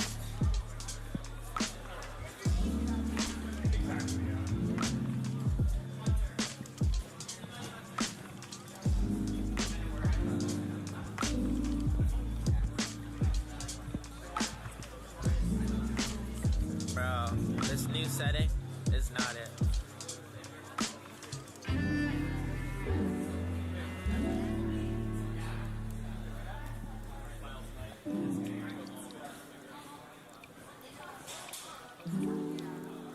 What did he tell?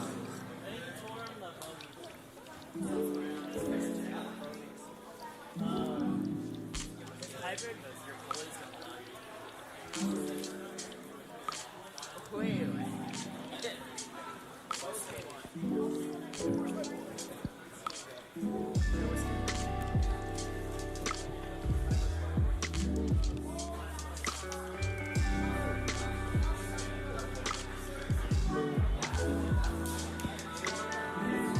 Wait, Busy, could you like move? Busy, could you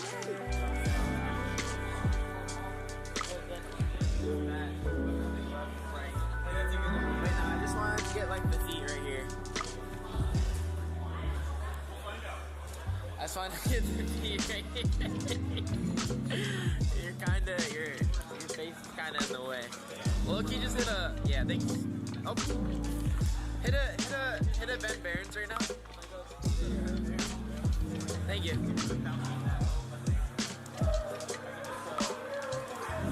Wait. You sold.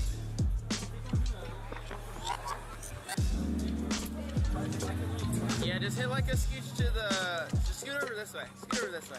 There you go. Thanks. Yeah, but I mean, I don't really bounce on that. I don't know that.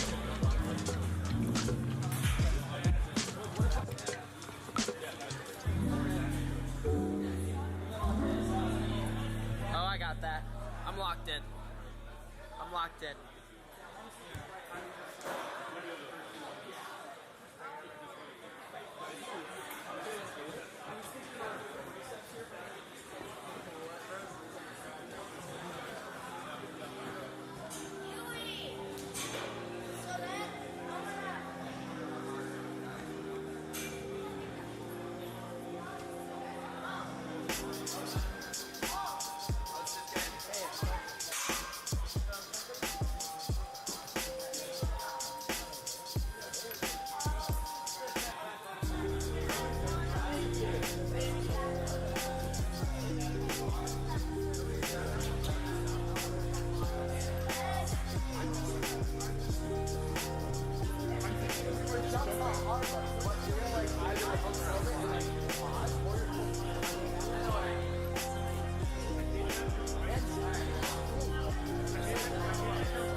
the rules. I'm just on camera.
All right, ladies and gentlemen, back in action here.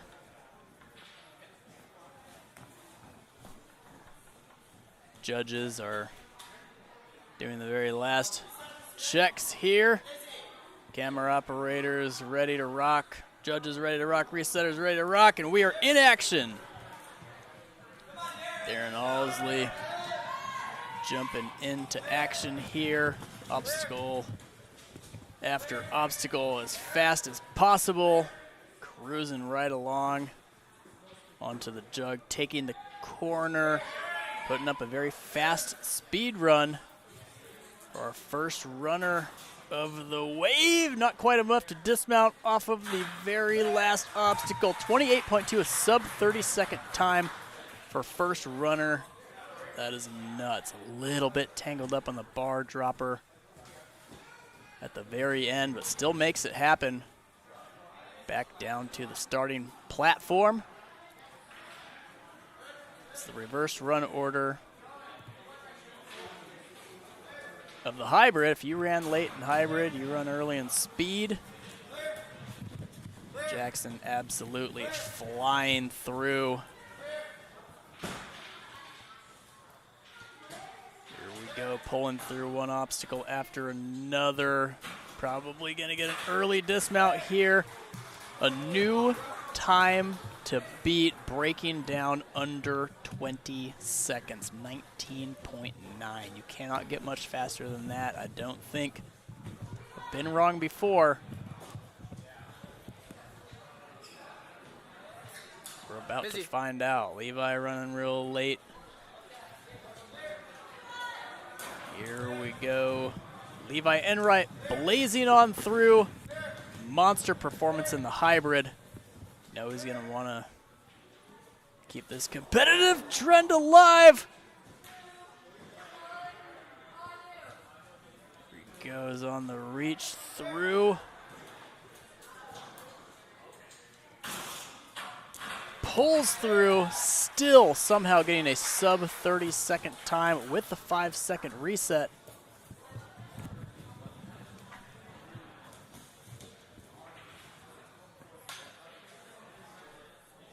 Back down to the starting platform. Can you stand over here? Got our resetters ready, judge ready, Drew Nestor ready.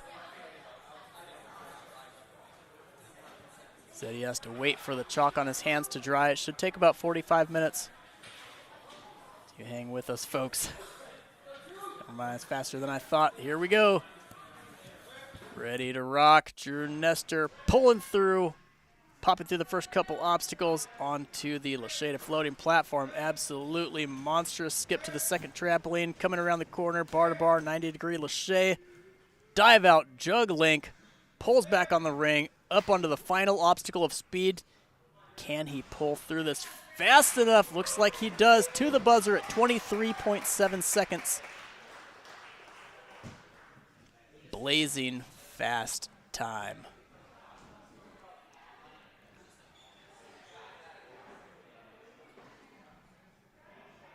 Back down to the starting platform again for our next runner. Here we go, Alex Younts on the move, jumping through, no wasted swings, coming around the corner fast, 90-degree lache, pulling through on the dismount, onto the jug move, ring, cuts the corner, comes off onto the final obstacle, just under 20 seconds so far. Going for an early dismount, bar a little bit in the way, is able to navigate around it to the pit pill, 24 seconds. Phenomenal run out of Alex.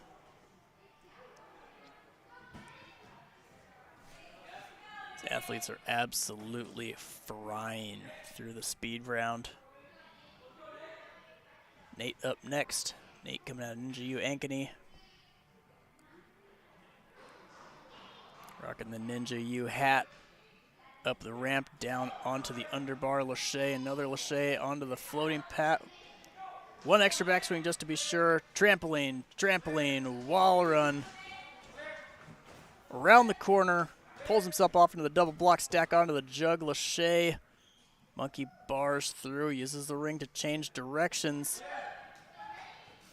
One obstacle remaining. Monkey barring down the tilting bar, has to be ready for the impact of the drop. Pulling through, buzzer at 31.9.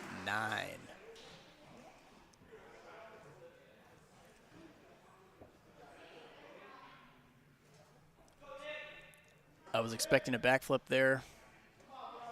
Glad he didn't. It's kind of a tight spot back there. Another athlete tearing through the speed, underbars through, jumps up. Is he going to link the dismount to the floating platform? He does. One broad jump to broad jump around the corner. Cameras can barely keep up with him, pulling through into the jug corner. What's going to be the method?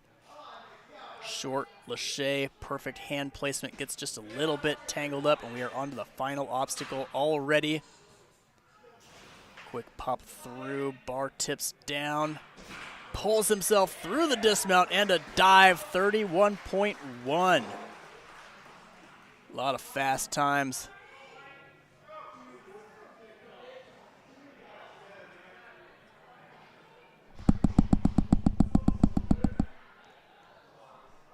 Here we go, co-commentator Mr. Marty.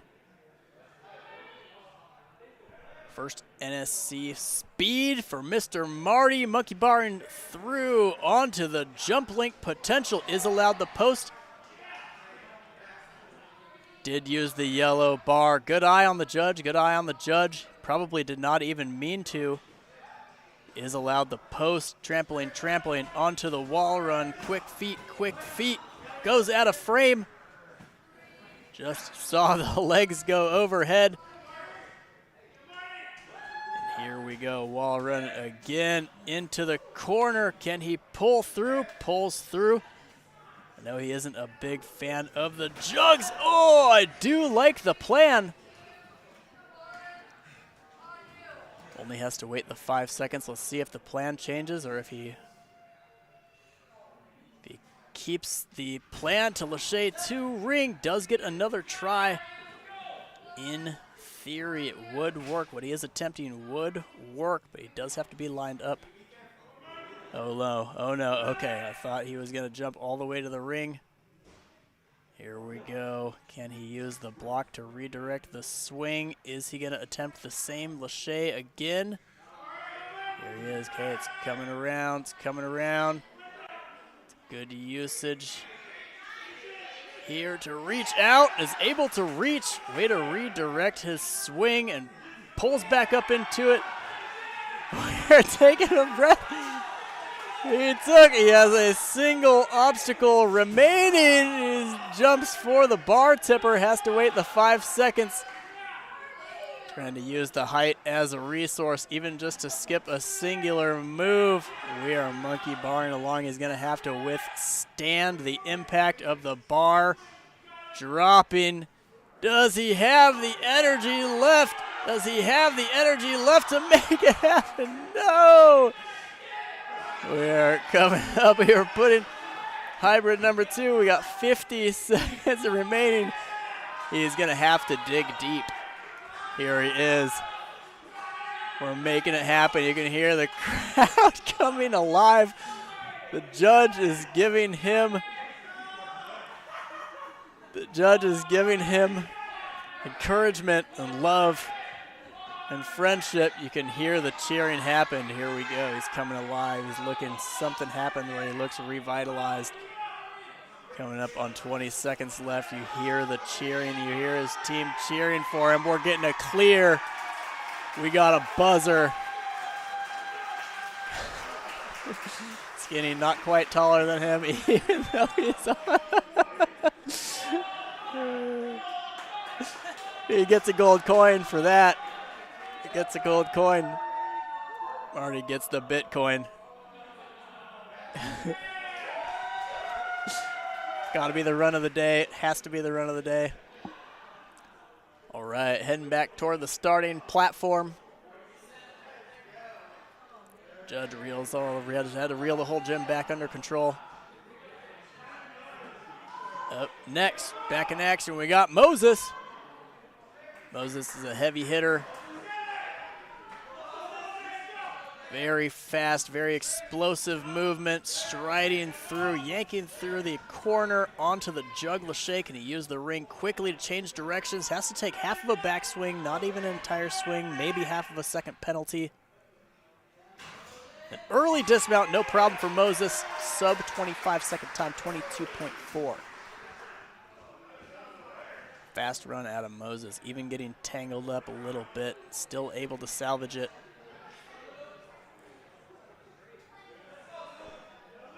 On the starting platform now, we're going to have Luke.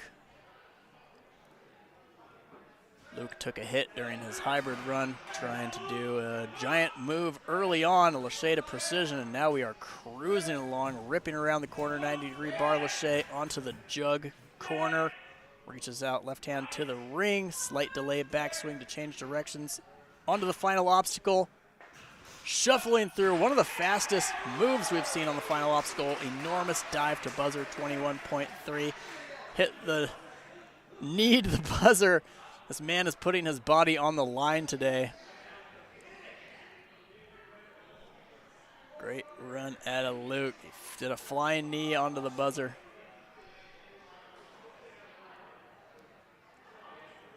Up next, we got another power athlete, Cole Mater.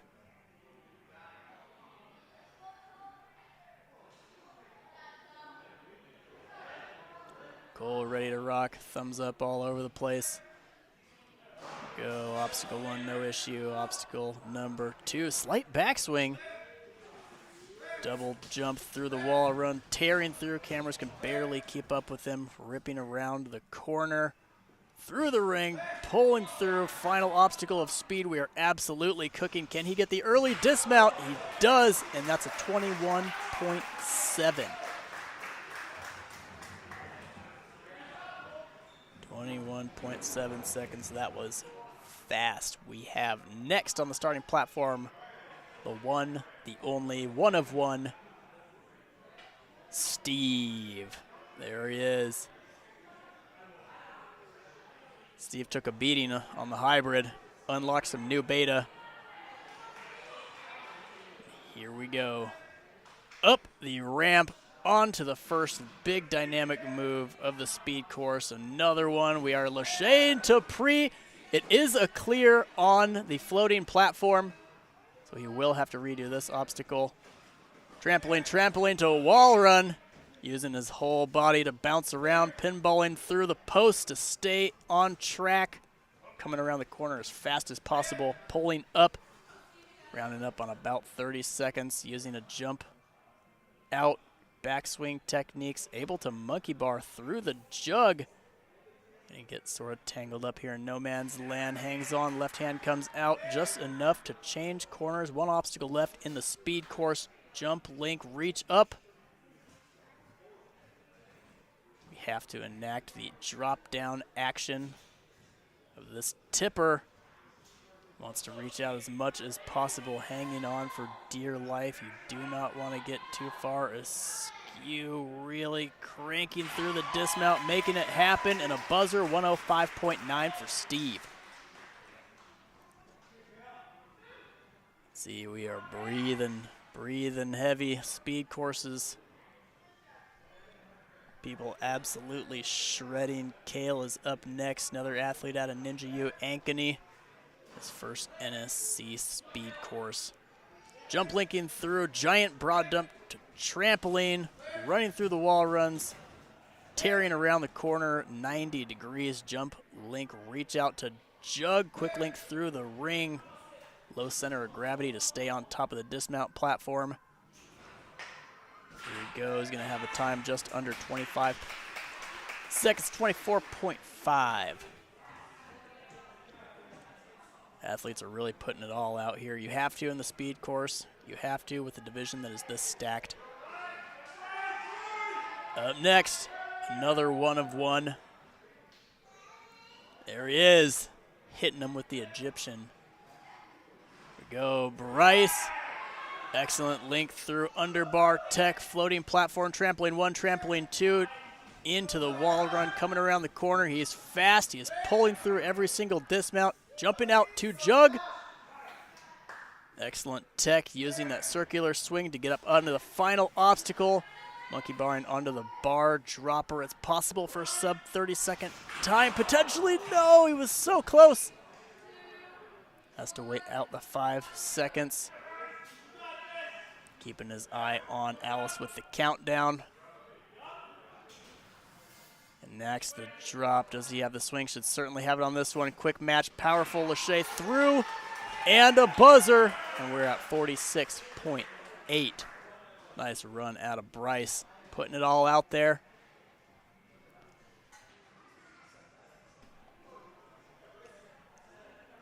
Just tearing through the run order here, back down to the starting platform. We have Malachi. Here he goes. Last jump to activate the legs, up the ramp, trapeze bar, link tech pulling through, setting up for a jump link to floating platform, trampoline number 2, only skipping trampoline number 1 as close as possible. Really making the judge earn his salt. Having to dip down low to check if these athletes' feet make it or not. Excellent underbar tech toe shoot to pull through onto the final obstacle. Lachey bar tipper, does he have momentum to tug through? Buzzer at 28.9 seconds. Had the trampoline entirely vertical, cat grab position. Reset crew sprinting around, judges sprinting around, making sure everything is squared away for every single runner. Caleb Rhines on the starting platform. One last fist pump for the judge, and he is on the move. Up the ramp, underbar, jump link potential to the floating platform. Trampoline 1, 2, striding through both, through the wall run. Around the corner and onto the jug. Lachey, quick reach out to the ring, both hands, dismount. Final obstacle, absolutely tearing through. Has enough for a dismount. Reach for the buzzer at a 21-second time. Fantastic runs out of Caleb Rhines today. Puts himself into second currently, just behind Jackson Amaro.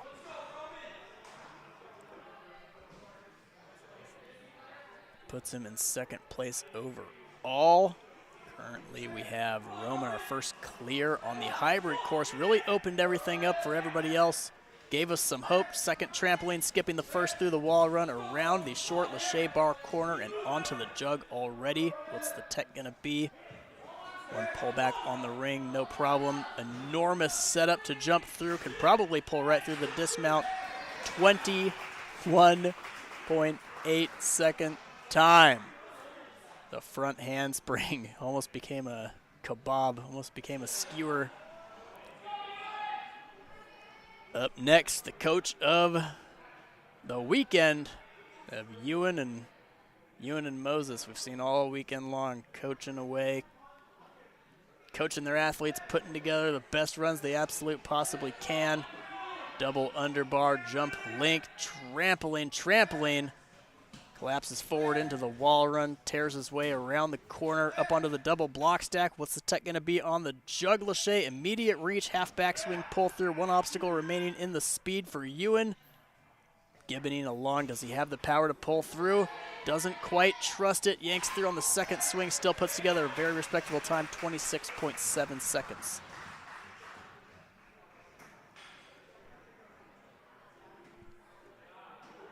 Getting down to just a handful of runners left.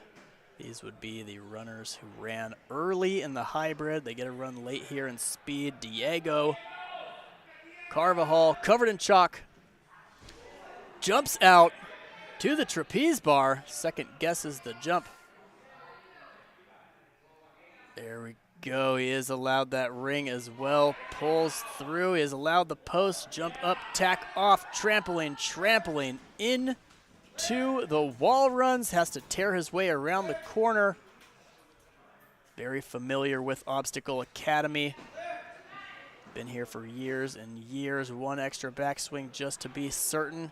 Can we pick up the pace? Pulls through, still gets an excellent time. Front flip to buzzer. 37.4. Excellent run out of Mr. Diego.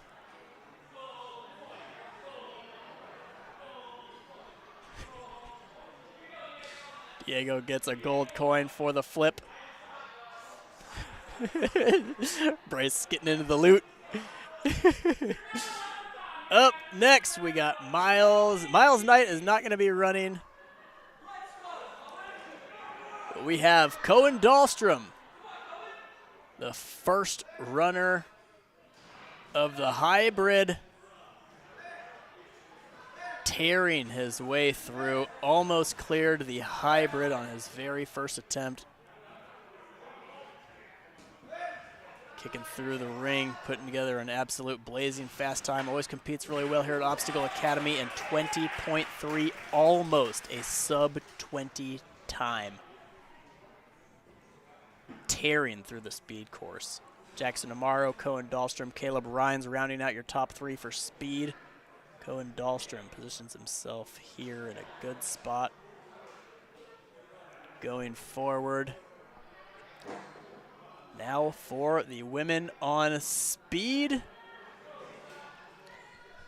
First runner was our last runner of the hybrid course. Going to be Lisa. Took a crazy peel earlier. We are up on to the yellow platform. Trampoline.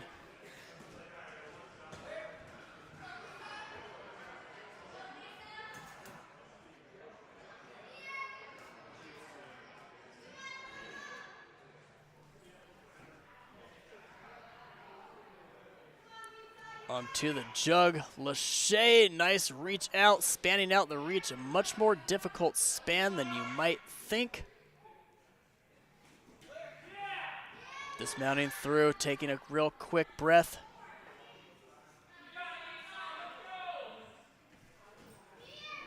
Ready for the final obstacle of the speed course. Bar tipper coming down, pulling forward. Pulls through on the dismount, just about makes it. Double checking with the judge.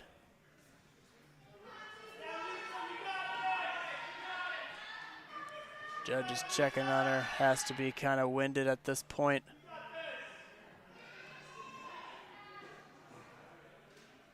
Here we go, try number 2, spanning up. Very, very tricky dismount's gonna require a ton of power. Quick match and pull through, looking way better on that try. Catching her breath. Gets the cheers from the audience. Judge making sure she took a crazy peel earlier. Gets a big hug from Shay. Yeah. Gonna run out and grab her an ice pack while the next athlete gets onto the starting platform to get ready.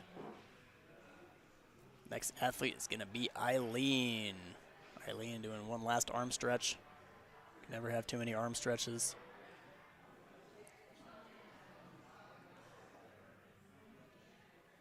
Especially after taking several tough falls on the rotator.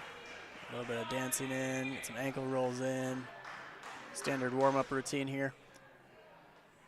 Here we go. Ilene ready to tear into the speed course. Obstacle number 1 gone. Obstacle number 2. What's going to be the tech? Light pull back through continuous posture.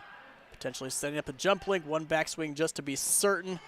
Nice crane technique. Keeps the feet up. Trampoline 1, trampoline 2. Wall run. Ready to tear into the corner. Lachey's 90-degree Lachey's pulling through on the dismount. Will she reach out immediately to the jug? Fully comfortable on a hold like this. Ilene, very endurance-based athlete. Here we are trying to figure out the tech on the final obstacle of the speed course. Really is a tough nut to crack. Through the dismount, 38.5 seconds. Second runner for the gals. Up next, we're going to have Hannah Amaro.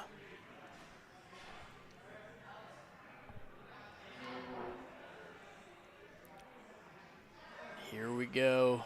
Through the first obstacle, underbar through the second obstacle, sets up for a jump link potential, rips a very quick knee drive on the backswing, trampoline 1, trampoline 2, falling forward but staying within the bounds of the course around the 90-degree corner. Link tap up into the jug, pulling through on the ring, blazing fast time potential here for sub 30, tearing through the last obstacle, the bar tipper. Does she have enough for a dismount? Doesn't quite trust it. One more swing to be certain, and 31.5. Great run out of Hannah. Just a couple of athletes left. 5 athletes remaining on the speed for our entire qualifier. Claire Stewart coming out of Ultimate Ninjas. Ring, trapeze, link tech through the Lachey bar, jumping up to the blue, yellow post, trampoline 1, trampoline 2, through the wall runs.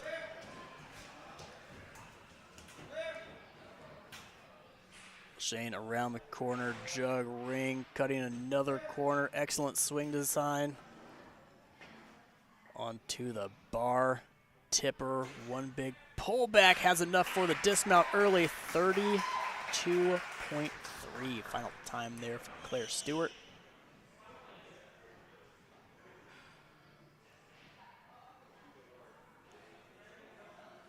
Up next, we got Caroline Wilwerding.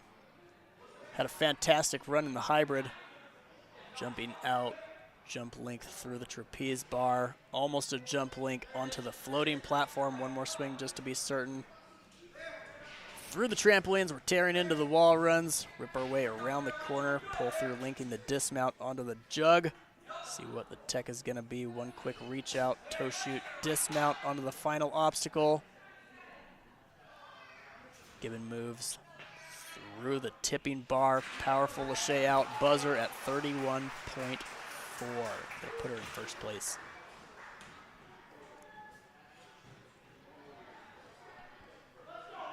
Up next, we got Liz. Liz, who had also a great run on hybrid. Had to run early in hybrid, going to run late in speed. Oh, I really do appreciate the idea there. I like plan B as well, though. Jumping up using the yellow bar above. Trampoline 1, trampoline 2, into the wall runs. Around the corner, pulls through on the dismount. See if the plan differs here from the previous runners. One smooth move after another. Shane deep into the bar tipper, trying to get to the tip side as soon as possible. One powerful dismount, probably has enough for a dismount to the buzzer at 34.2 seconds. Great run out of Liz. Up next, we got Heidi. Heidi running super early in hybrid.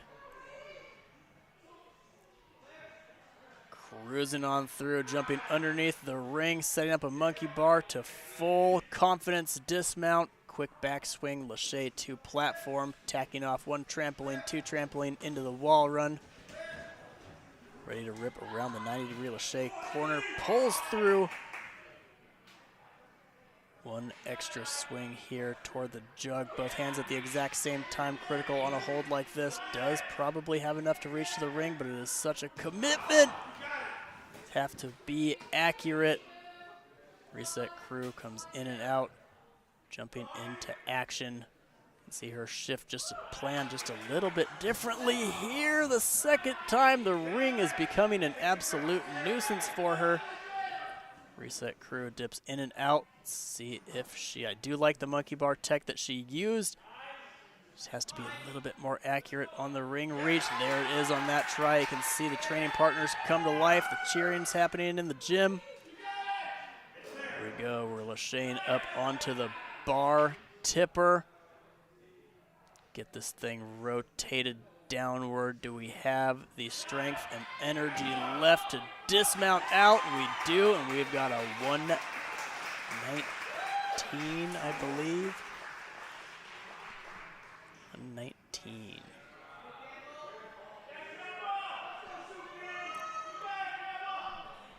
Final athlete of the speed round here. No! Just missteps on the very top.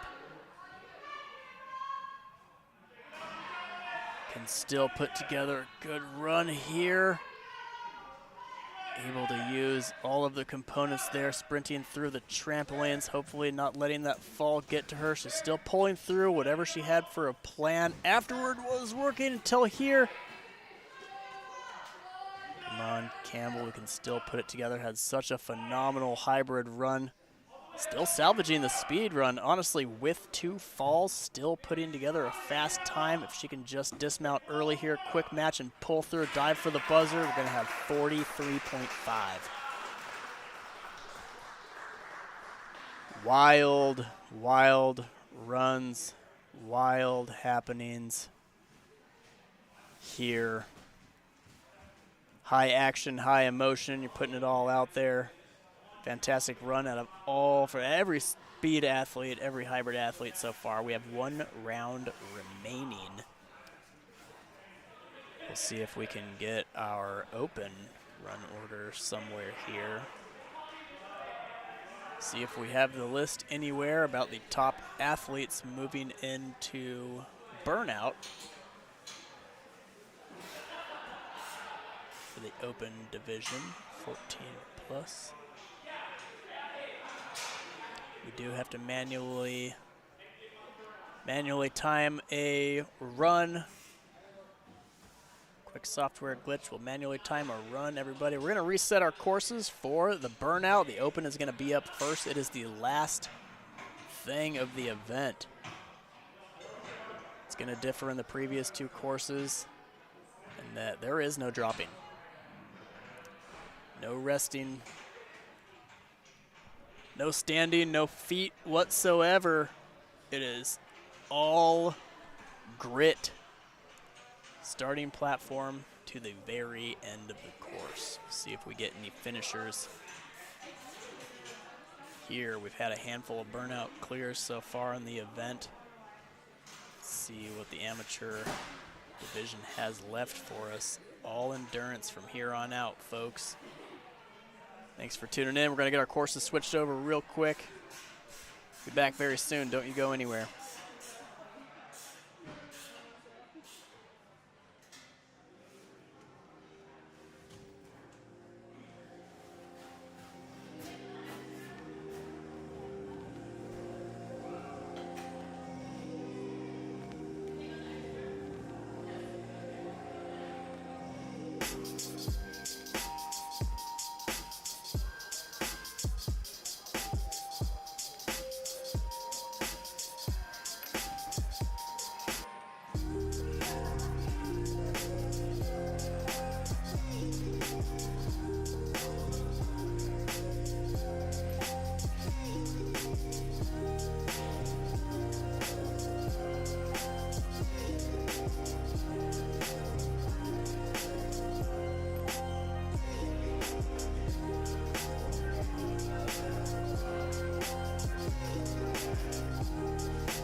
touch point with a spinning bar.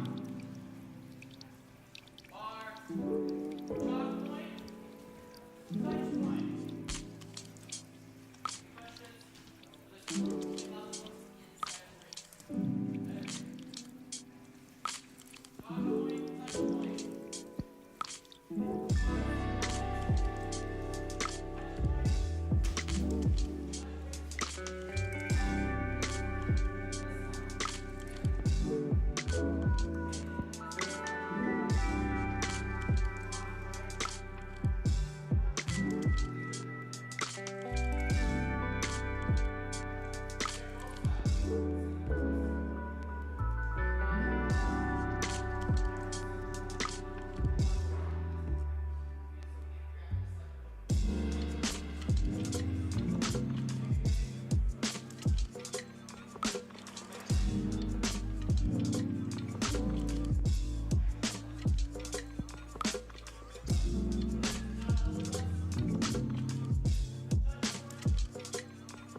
Oh, yeah, yeah. Oh, Okay. Here, I'll get it. right.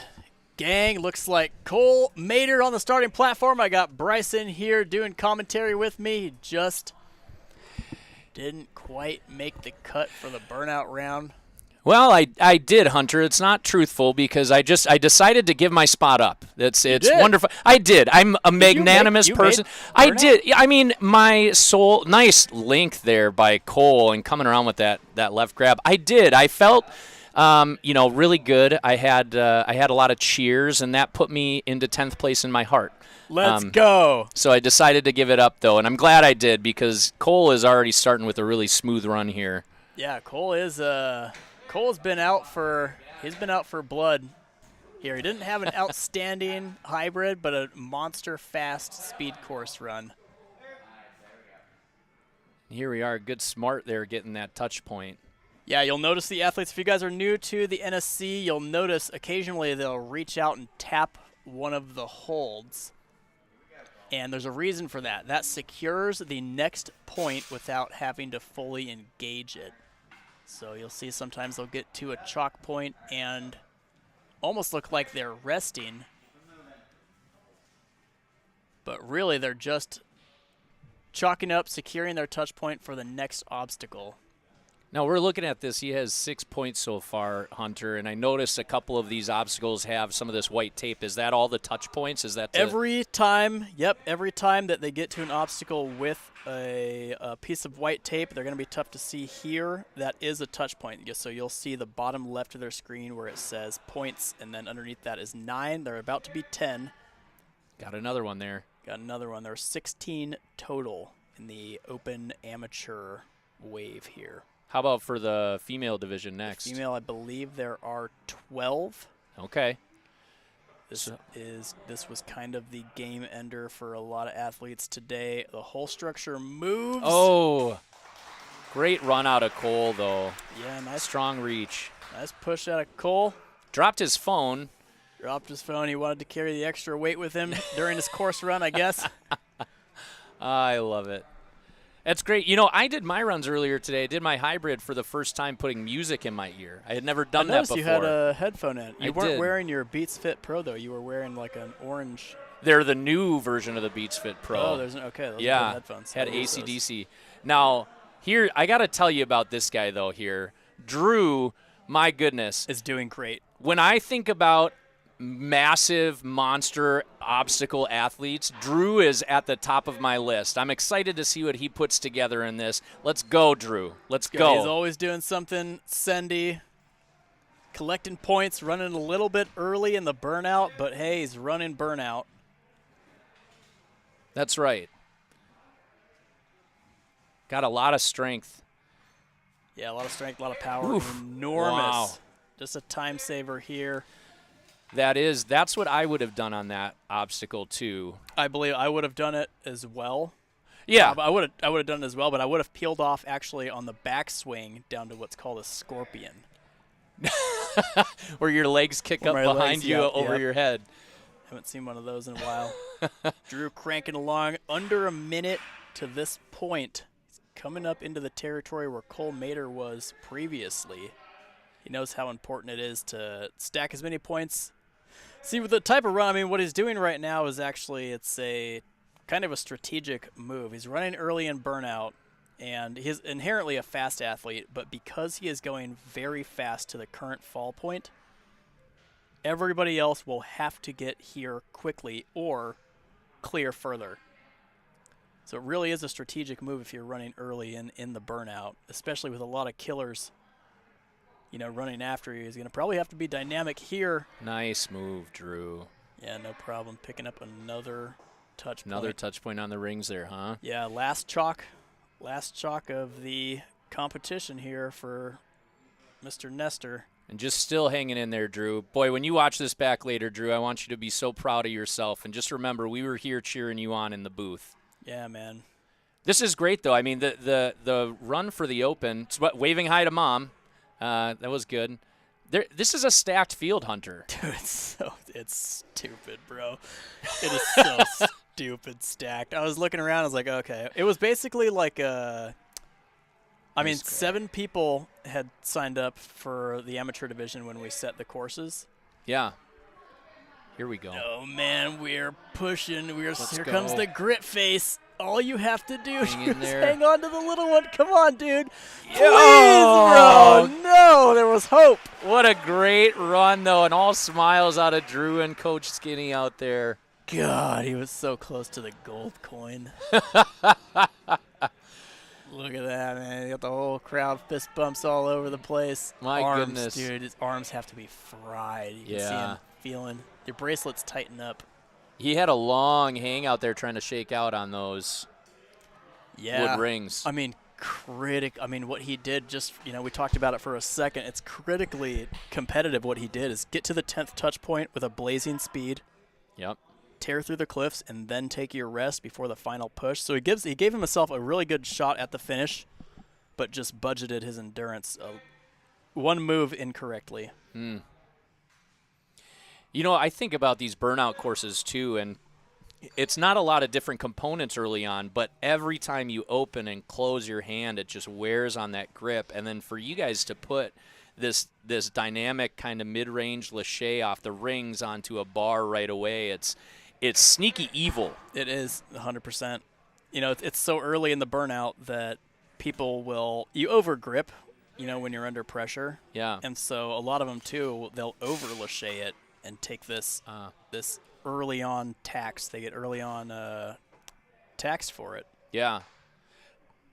Well, I know Coach Travis was so smooth in the walkthrough video. Yeah, he was. Everything T-Money does is smooth. That's why I call him T-Money, I assume. Smooth. We call him Smooth Brain T-Money. Smooth Brain T-Money. I love it. Kale is moving really smooth here. I like how he's not, he's taking the breaks he needs to take, it looks like. He's being methodical, not as fast as we had out of Drew to this point, but certainly seems under control, which is so important. Yeah, he's positioned currently in second. He's got 9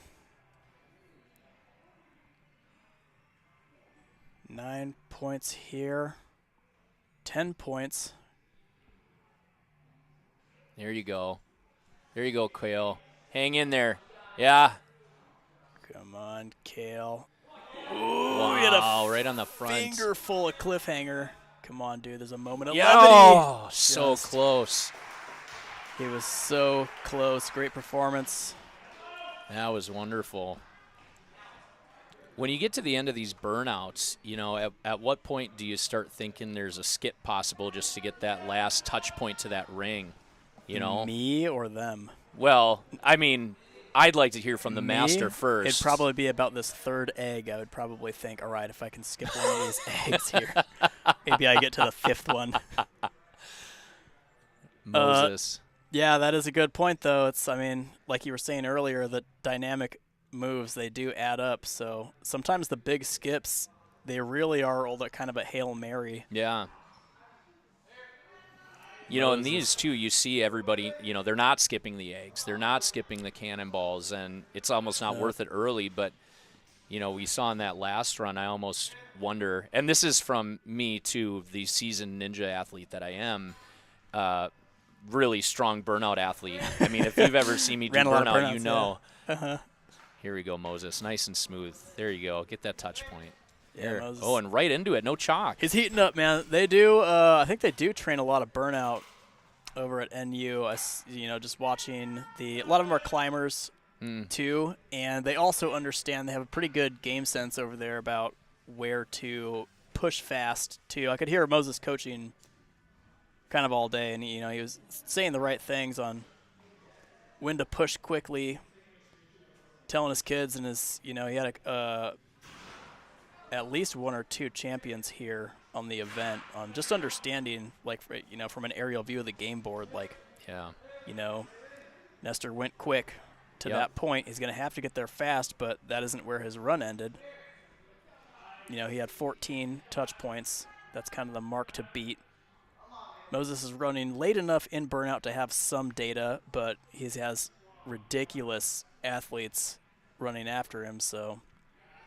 I mean, that's crazy to me to think about this field of open athletes, and we see the Drews and the Moseses and even the Coles, right, leading the burnout, and you think, my goodness, where are we going to finish the day out here? I mean, 2 years ago, there's no way these guys wouldn't be top 15 like an NSC Pro. So it's how fast things evolve.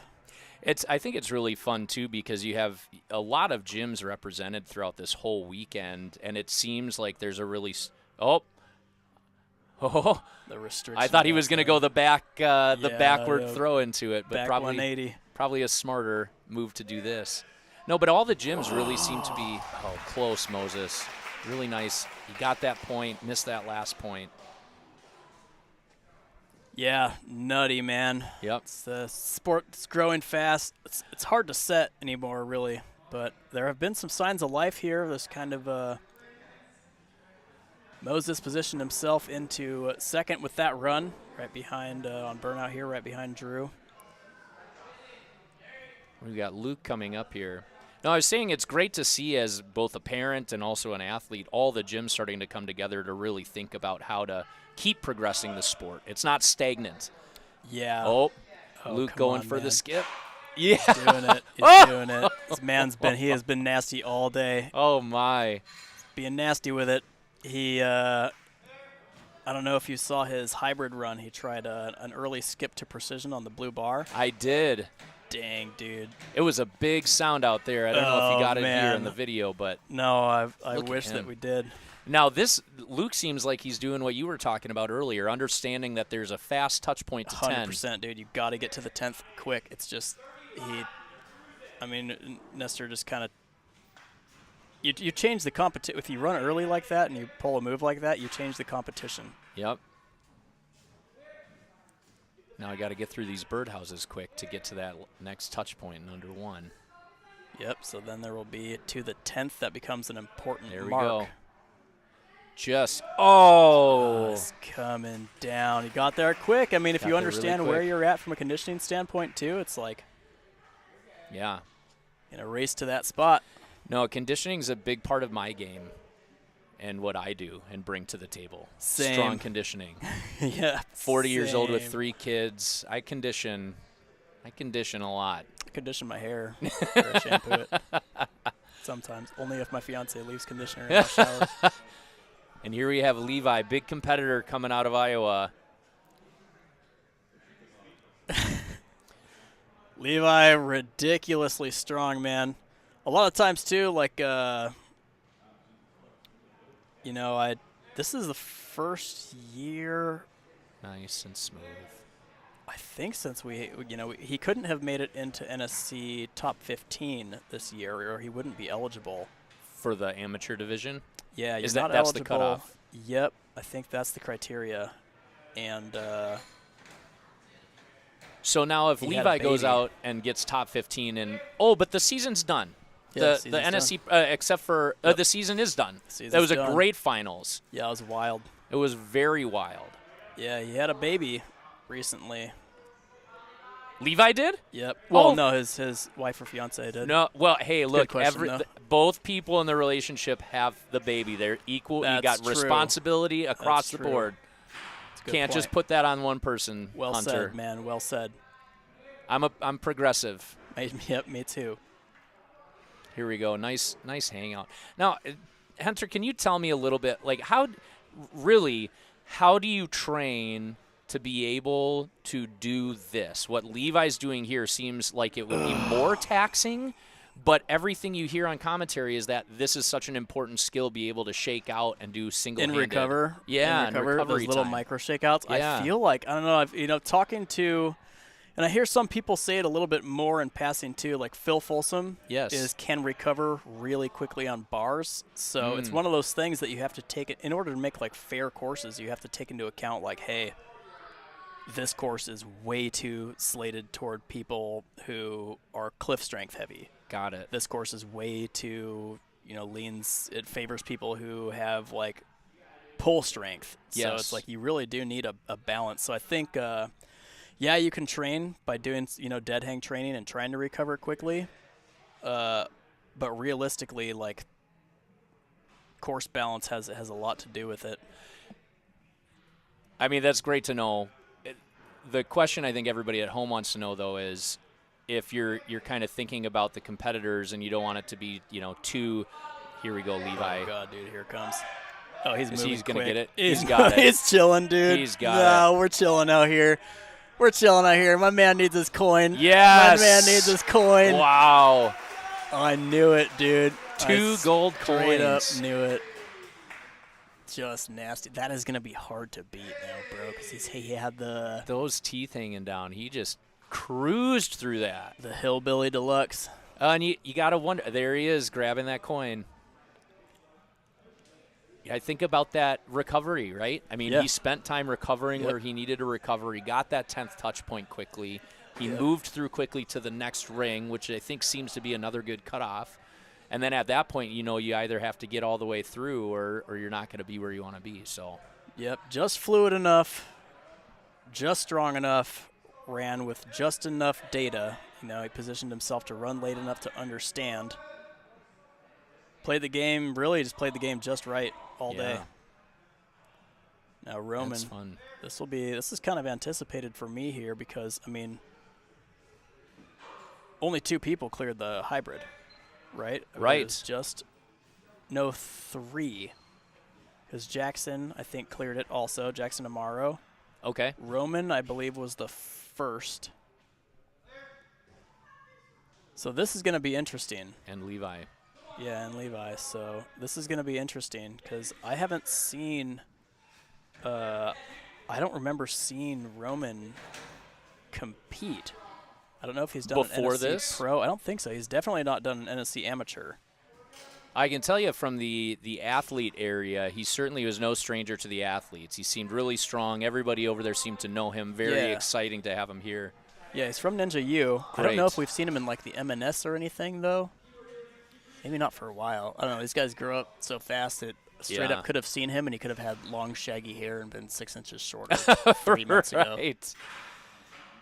I mean, I don't remember him in any M&S, certainly in an adult qualifier, because I remember everybody that I beat, and I can't. He wasn't on the list.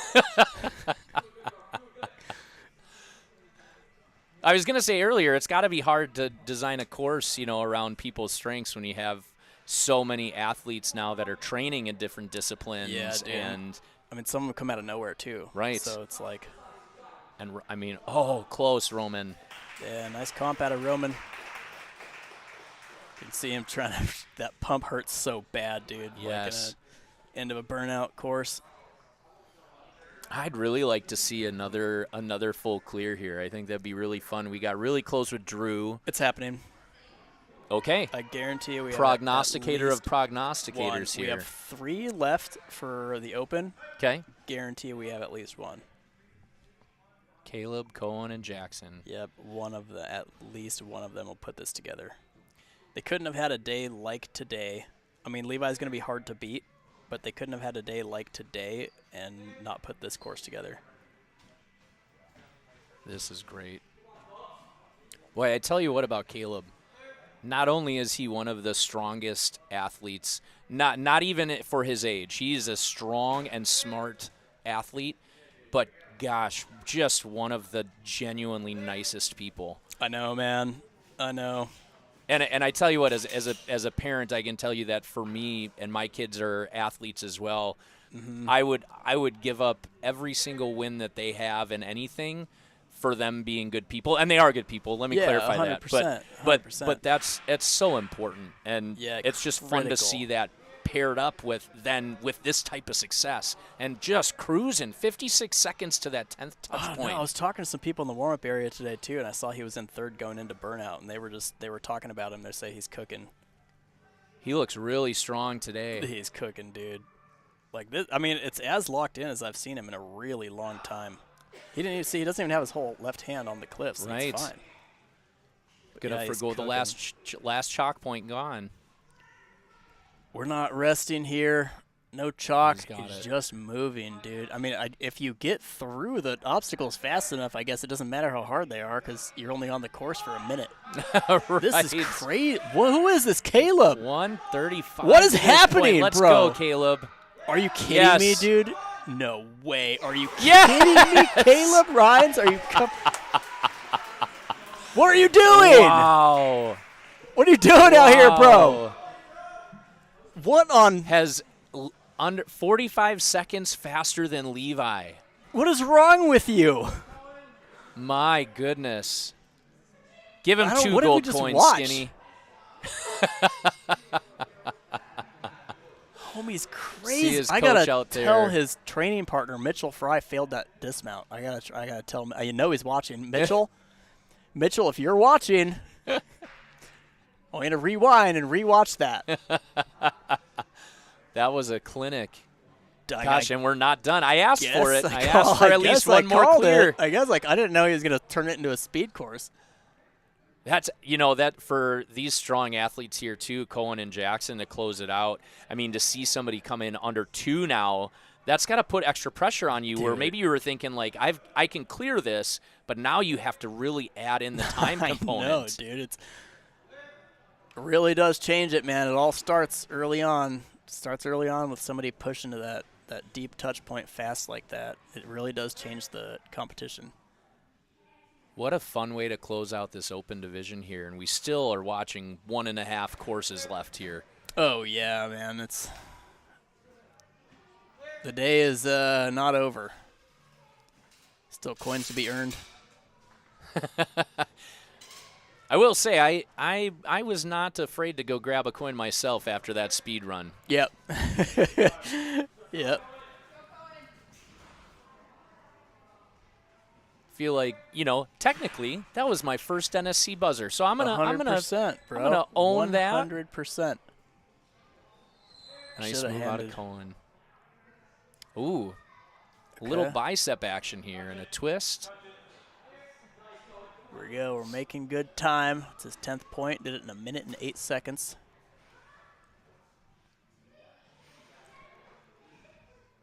It really puts him only in 6th. So now he knows he's really got to get through. He has to get several more touch points here. Here he goes. Still looking strong. Those crimps look great.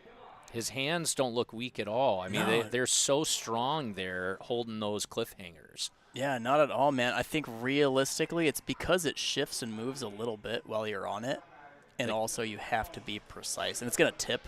So So there's a little give that helps, you're saying? well, Or- no, I think that's the most difficult part. It's like when you see people miss, it's, their hands are not perfectly in synchrony. Right.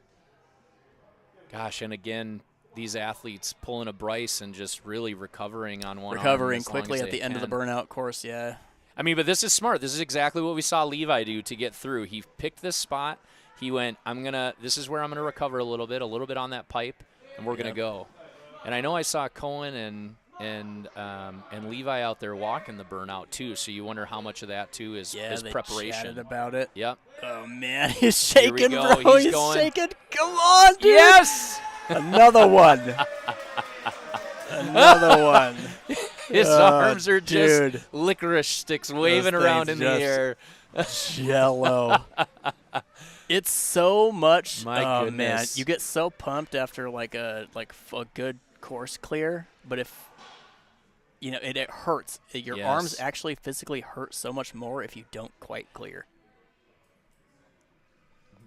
That adrenaline pump that gets in you. There's something Yeah. different about it, like the success. You don't even think about it Yes. you know, after clear. But Yeah, no, I hear you.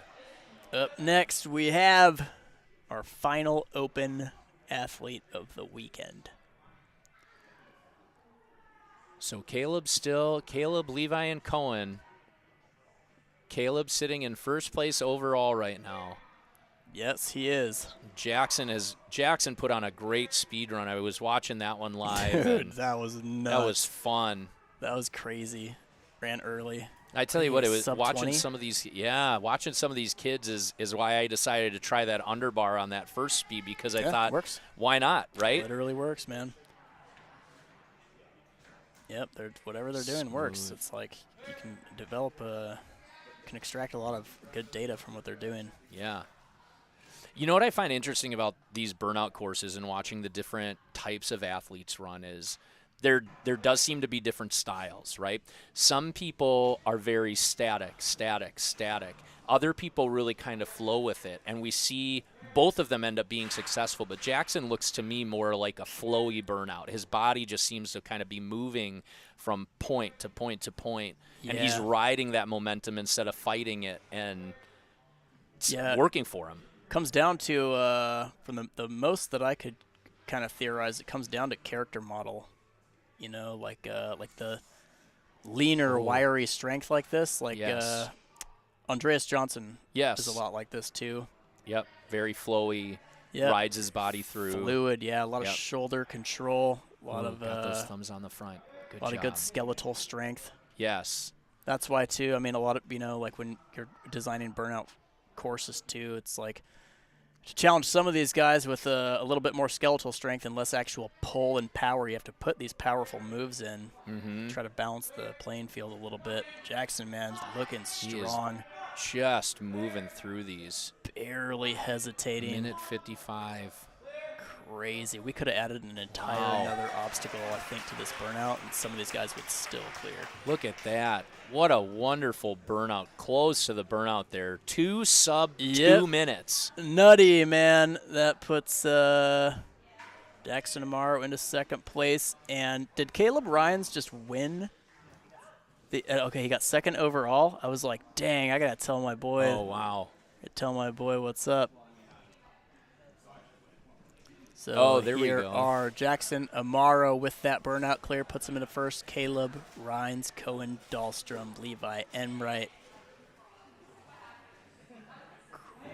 Crazy. So the top 3 get to move on to Top 3 sectionals. auto go to championship. Auto go to championship. Yep, the top 3 auto to championship. There is no sectional for the amateur division.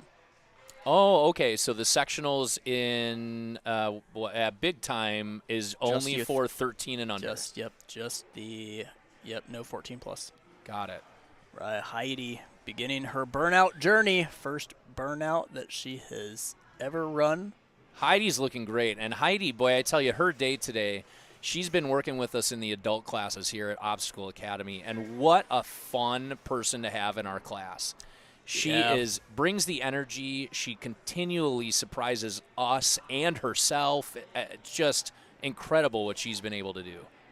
Yeah, man, it's been cool to see Nice. over she had a great performance. That was the last MNS too. I think she's one of the ones who got all the way to one of the last obstacles in her division. That was fun to see. Let's see if she can. There you go. Smart to go back to that cannonball there. And Just a little hand adjustment. Pulls her off. Fantastic weekend out of Heidi. That's great. She's got to be incredibly proud of that. To come out and do this NSC amateur with these athletes out here and to put together a full 3 courses first time. Yeah, man, marathon. So fun. Great job, Heidi. Next up, Ilene. Part of Team Mom Jeans. Ilene starting the event. Ilene has such great grip strength. She's so strong on these types of burnout courses in practice when we're doing these things. I know she does a lot of climbing, bouldering over at Big Time. Not at Big Time. That's Big in Island. Illinois. Big Big Island. Island. Yep, Man. Big Island. Look at me trying to give a free plug, and then I missed the name. Yeah, in Chicago. Find Ilene in Chicago. Yeah, being a climber, you know, being a ninja, she's been here for years and years. Understands. The cool thing about Burnout is a lot of the moves are so fundamental. There's not going to be a bunch of hop tech, Right. some bizarre new movement or anything like that. It really is. How long can you It is, and dude. how many times can you open and close your hands on these obstacles? Yeah. Can your grip strength really just hang in? Yeah, it brings Great. it back to traditional ninja. It's fun too because there's no cheating it. You can't fake it, man. Right. Nice try out of close. Ilene. Great throw. That spinny bar is brutal. Oh, That's it's nasty, dude. It's nasty. The dexterity's gone, you know, when you're that tired. there we go. Shout out to our reset crew eating a mouthful of chalk. Whatever he's got. There he is, hanging in there by a thread. Up next, Campbell. All right, Campbell. Campbell, I believe, ran first on the day for the girls for 14 plus and cleared. Yeah, Campbell's hybrid run was fantastic. I thought Campbell's speed run was great too. I know it wasn't exactly what she had hoped to put together, but when she was out there, the moves were fluid. Yeah, it was great. It's just those, I think she had 2 falls, and even with the 2 falls, still put together a pretty competitive time. Yep. It's hard when you have that early fall too. Early fall, especially on a speed course, it just throws to be able to quickly get your mind back where it needs to be. It's disheartening. Those 5 seconds are critical. Yes. Yeah, nice. I mean, this is great. One of the things that I always forget is you forget to look at the time while you're watching this, and you think, my goodness, like this seems so fluid and easy, and these competitors make it great. And you look down and go, not only is Campbell doing these obstacles, but she's also been hanging for a minute. Yep. Yeah, it's a good point that you bring up, Campbell. too. A lot of time when the athletes on the more elite teams are focusing on, okay, like how good of shape am I for burnout? They can say, I got about 2 minutes and 40 seconds in me. Wow. On non-bar obstacles. On non-bar obstacles. On non-bar obstacles, yeah, on real obstacles, because a lot of them are going to be able to hang, you know what I mean? Yes. But a lot of them measure their burnout strength, and I'm like, okay, I got a couple minutes on cliff spinning bars and vertical holds, so.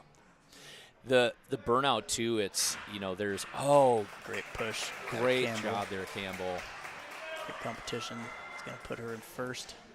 Boy, I tell you what, too, that dropping bar is a little bit more jarring than you think it's going to be, especially if you don't have your hand in the right spot. I mean, that backhand really pulls down more than you think.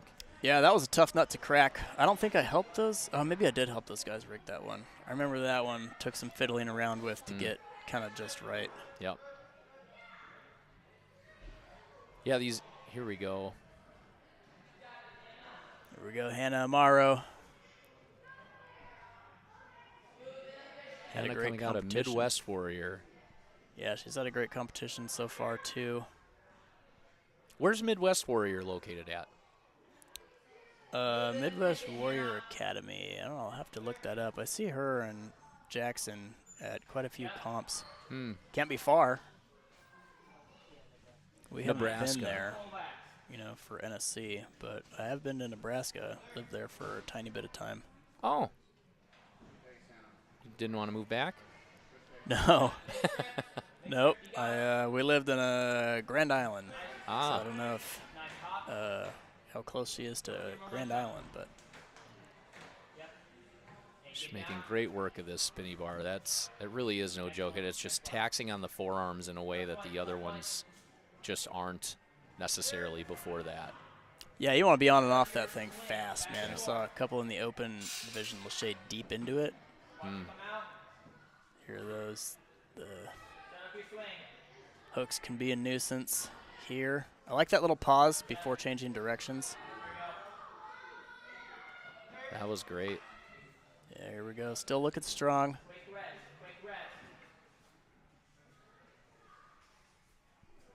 Getting that shakeout, so important. Yeah, just putting herself in second place currently. Believe her brother took home the W. In which division? Just happened. Oh, Yeah, oh my that's goodness. her brother. Look at that. Let me Yep. catch up to everybody here. Yeah, that's her brother. Took home the W. How cool would it be? Oh, that's great. If both of them can come away, How cool would it be? bring home some hardware. Still looking pretty strong. Come on. That puts her in first for the female Yep. division, doesn't it, on Correct. the burnout? Yep, correct. Here we go. Still looking pretty strong. Kind of lined up. There we go. Tiny. Good job Tiny getting that touch signs point. of labored breathing. Shaking out right here, trying to recover. Probably doing a little bit of self-talk. You know, at this point, that mental piece is so important. Dude, it's anything you can possibly do to tell yourself, like, please hang on. Just a couple more moves. I mean, once you get to those rings, you're home free. Right. Come on. Oh. The hands just do not open. Nope. That Great. was She great. has to be proud of that. What a run. What a great burnout. 2:11:40 to the 10th touch point. Yeah, I know. You know, my my oldest is in the 10-11 group, and I talked to him about burnout. We've started to talk about this a little bit more, and so much of the burnout, it feels like, is about pushing yourself past uncomfortable. You get to that point of uncomfortable, and you gotta convince yourself and your body that you have more. Yeah, there is a difference, man. That's a good point. There is a difference between true, legitimate failure, true burnout, and I don't think I can reach the next one, and kind of drop. Just letting it go. Yeah, Yep. you'd be surprised, man. You can really, it's such a personal, such an intensely personal limit to try to push yourself through, like dealing with pain. Right. But Elizabeth looking really strong. Had a great couple of runs earlier today too. yeah, really did. She's running late enough in burnout. Got 2 athletes remaining. And you can hear her coaches yelling, breathe. It's easy to forget when you're so locked in and focused. Isn't that funny? The base level human needs I go know, away when dude, you're on these I courses. know. Your brain gets so locked into one thing that it forgets to do the other things. Yep.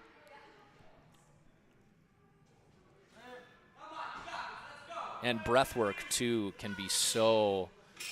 Especially as I get older doing this. I mean, some of these young guns out here are they can just run for days and days and days on these courses. But I tell you what, contrary to popular opinion, it doesn't get easier the older you get. Yeah, you would expect it to.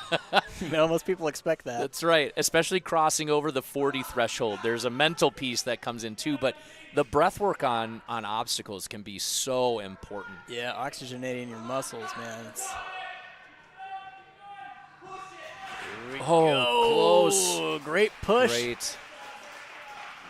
Yeah, great push out of Liz. There was that drop that we were talking about. Yep, it's going to Just a get little you. bit jarring. Claire Stewart coming up next. Coming to us out of Ultimate Ninjas Libertyville. 2 more. Yeah, 2 more, and that's all she wrote. I mean, Claire had a great day so far, running late here. Yes. Claire was looking really strong over in the warm-up course at the beginning of the day too. You could just tell something was working where Claire was going to have a really strong day. So I'm excited to see where this burnout goes. Yeah, I mean, I've seen Claire for years. A regular. Yep. That's great. Regular. Yep, was at the NSC Pro earlier. Wonderful. Nice change of direction. Very strong competitor. Just riding smooth, breathing normal. Yeah, it's going to be interesting for the last 2. Are they going to get to that deep touch point fast? Or do they feel like they have the endurance and strength faculty to clear and kind of pace? Right. I mean, if you watched me earlier, you know I'm a full send it. So I'm not even thinking that. I'm thinking, get me that buzzer. All gas, I need no a chocolate brakes, coin. a handful of coins. My wife says that I'm the ready, fire, aim type of person, and that's what I bring. So get me that gold coin. That's what I want. Ready, fire, aim. That's good. I got to take that expression. Use that. Right. Here we go. Quick chalk up. This is good. This is a great point to have this. I mean, until you really are out here, either with kids that have been doing this for years and years, or getting out there and get on these courses yourself, it's hard to appreciate what goes into the course design here if you're not out there. But I tell you what, the courses, and not just because I pay you guys monthly, but the courses here are always so well thought out, and you can see things like we've been talking about, right? You've got to think about where that bar is going to be. Right. That bar's in the right spot to give people a little bit of a break after having some of those really rough points. Yes, stoplight, yellow light. Thanks, man. Appreciate that. Yeah. There's a nutty amount of thought that has to go into it. Oh, nutty Grimace. amount of strength. Oh. It's a great reach out of Claire there. Yeah, really looking for that 10th touch point. I know, man, just barely short of it too. Had she hang on and just reached up to tap, it still is going to puts her in second place here. Second place overall now? Second place overall. That's great. Here we go. Second place on burnout. Yep, Third place second overall. Place on burnout. Current standing, second place. Here we have the final runner of the competition weekend. Yeah, this is it. This is it. This is it's going to be an exciting moment. She got into this position from doing so well so far. We've seen the last obstacle touched, but not completed here on the women's side. Can't get much closer, honestly. So for the women's side, that 10th touch point is the last touch point before the buzzer. The rings are not a touch point for them? There is one more. The rings are a touch point. They basically secure the fact that you completed the cliffhangers. Got it. And then the buzzer itself is clears 12. the course for you. Yep, that's number 12. Lovely. Here we go. Now, something I've been thinking about here is the technique on this large spinny bar, because some people you see doing a one and over. Caroline here is doing more of a shuffle. I've seen people do the hop. What is it just personal preference, or is there really an efficiency gain with one method over another? It has to be. I mean, it's probably, honestly, a combination of all of those. Okay. Yeah, it's a combination of all of them. I would say your character model, what's most comfortable on your wrists, how is your weight distributed? Sure. How much swing do you have going into it? Can you harness use that swing? Can you harness that momentum and create some miniature continuous lache momentum? Caroline making great time here. Yeah, this is fast. That's coming up on the 2-minute mark probably. By the time we get this 10th touch point, still looks strong here. Yeah. Not really grimacing. Quick pat of chalk. Caroline wants that gold coin. Let's see it, Caroline. Yeah, do you rush in? Come on, come on. Oh, hang. That quick match was so smart.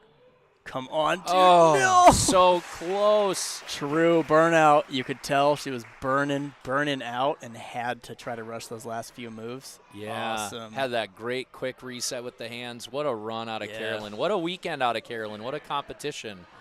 Crazy, man. That is crazy. Let's see if we can get our technician to pull up the final stats here. That's going to be the podium for the girls. Caroline, Claire, Hannah rounding out the top 3. So those top 3 move on directly to the finals at Obstacle Academy. They move on. No, these ones, the amateur, the 14+ is at a different gym.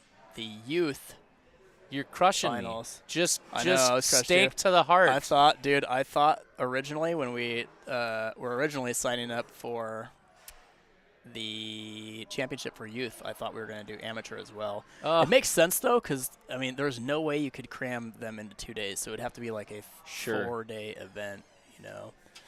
Well, I will say, knowing that, I'm happy to give my automatic qualifying spot away when I get it at the next one. Yep, that's kind of you, man. It's, you know. I'll give mine away, too. I think, yes, thank you. I think we at Obstacle Academy, you breed great families and people here. It's a good community, and this is what we do at Obstacle Academy. That is help right. each other out. Write that down, folks. We good families that breed kindness together, stay together. That's right. Well, all right, gang. Looks like our camera operator is getting into position. I believe all of the scores are being double-checked to make sure they were entered correctly. There's our trusty, dusty camera operator, Jerry, strolled past the camera. There's our resetter. There's a very giddy Caleb Rhines kicking his feet. There is Ewan with his hair all done up, his hair done right. He's guarding his gold coins. Yes, he is. Yes, he is. There's our gold coins, handmade box from my dad. My dad made that box. Oh, really? Yeah. Oh, it's beautiful. When I stole my gold coin out of there, I noticed how nice that box was. Nice. It was really nice. Made that for me a long time ago. That's great.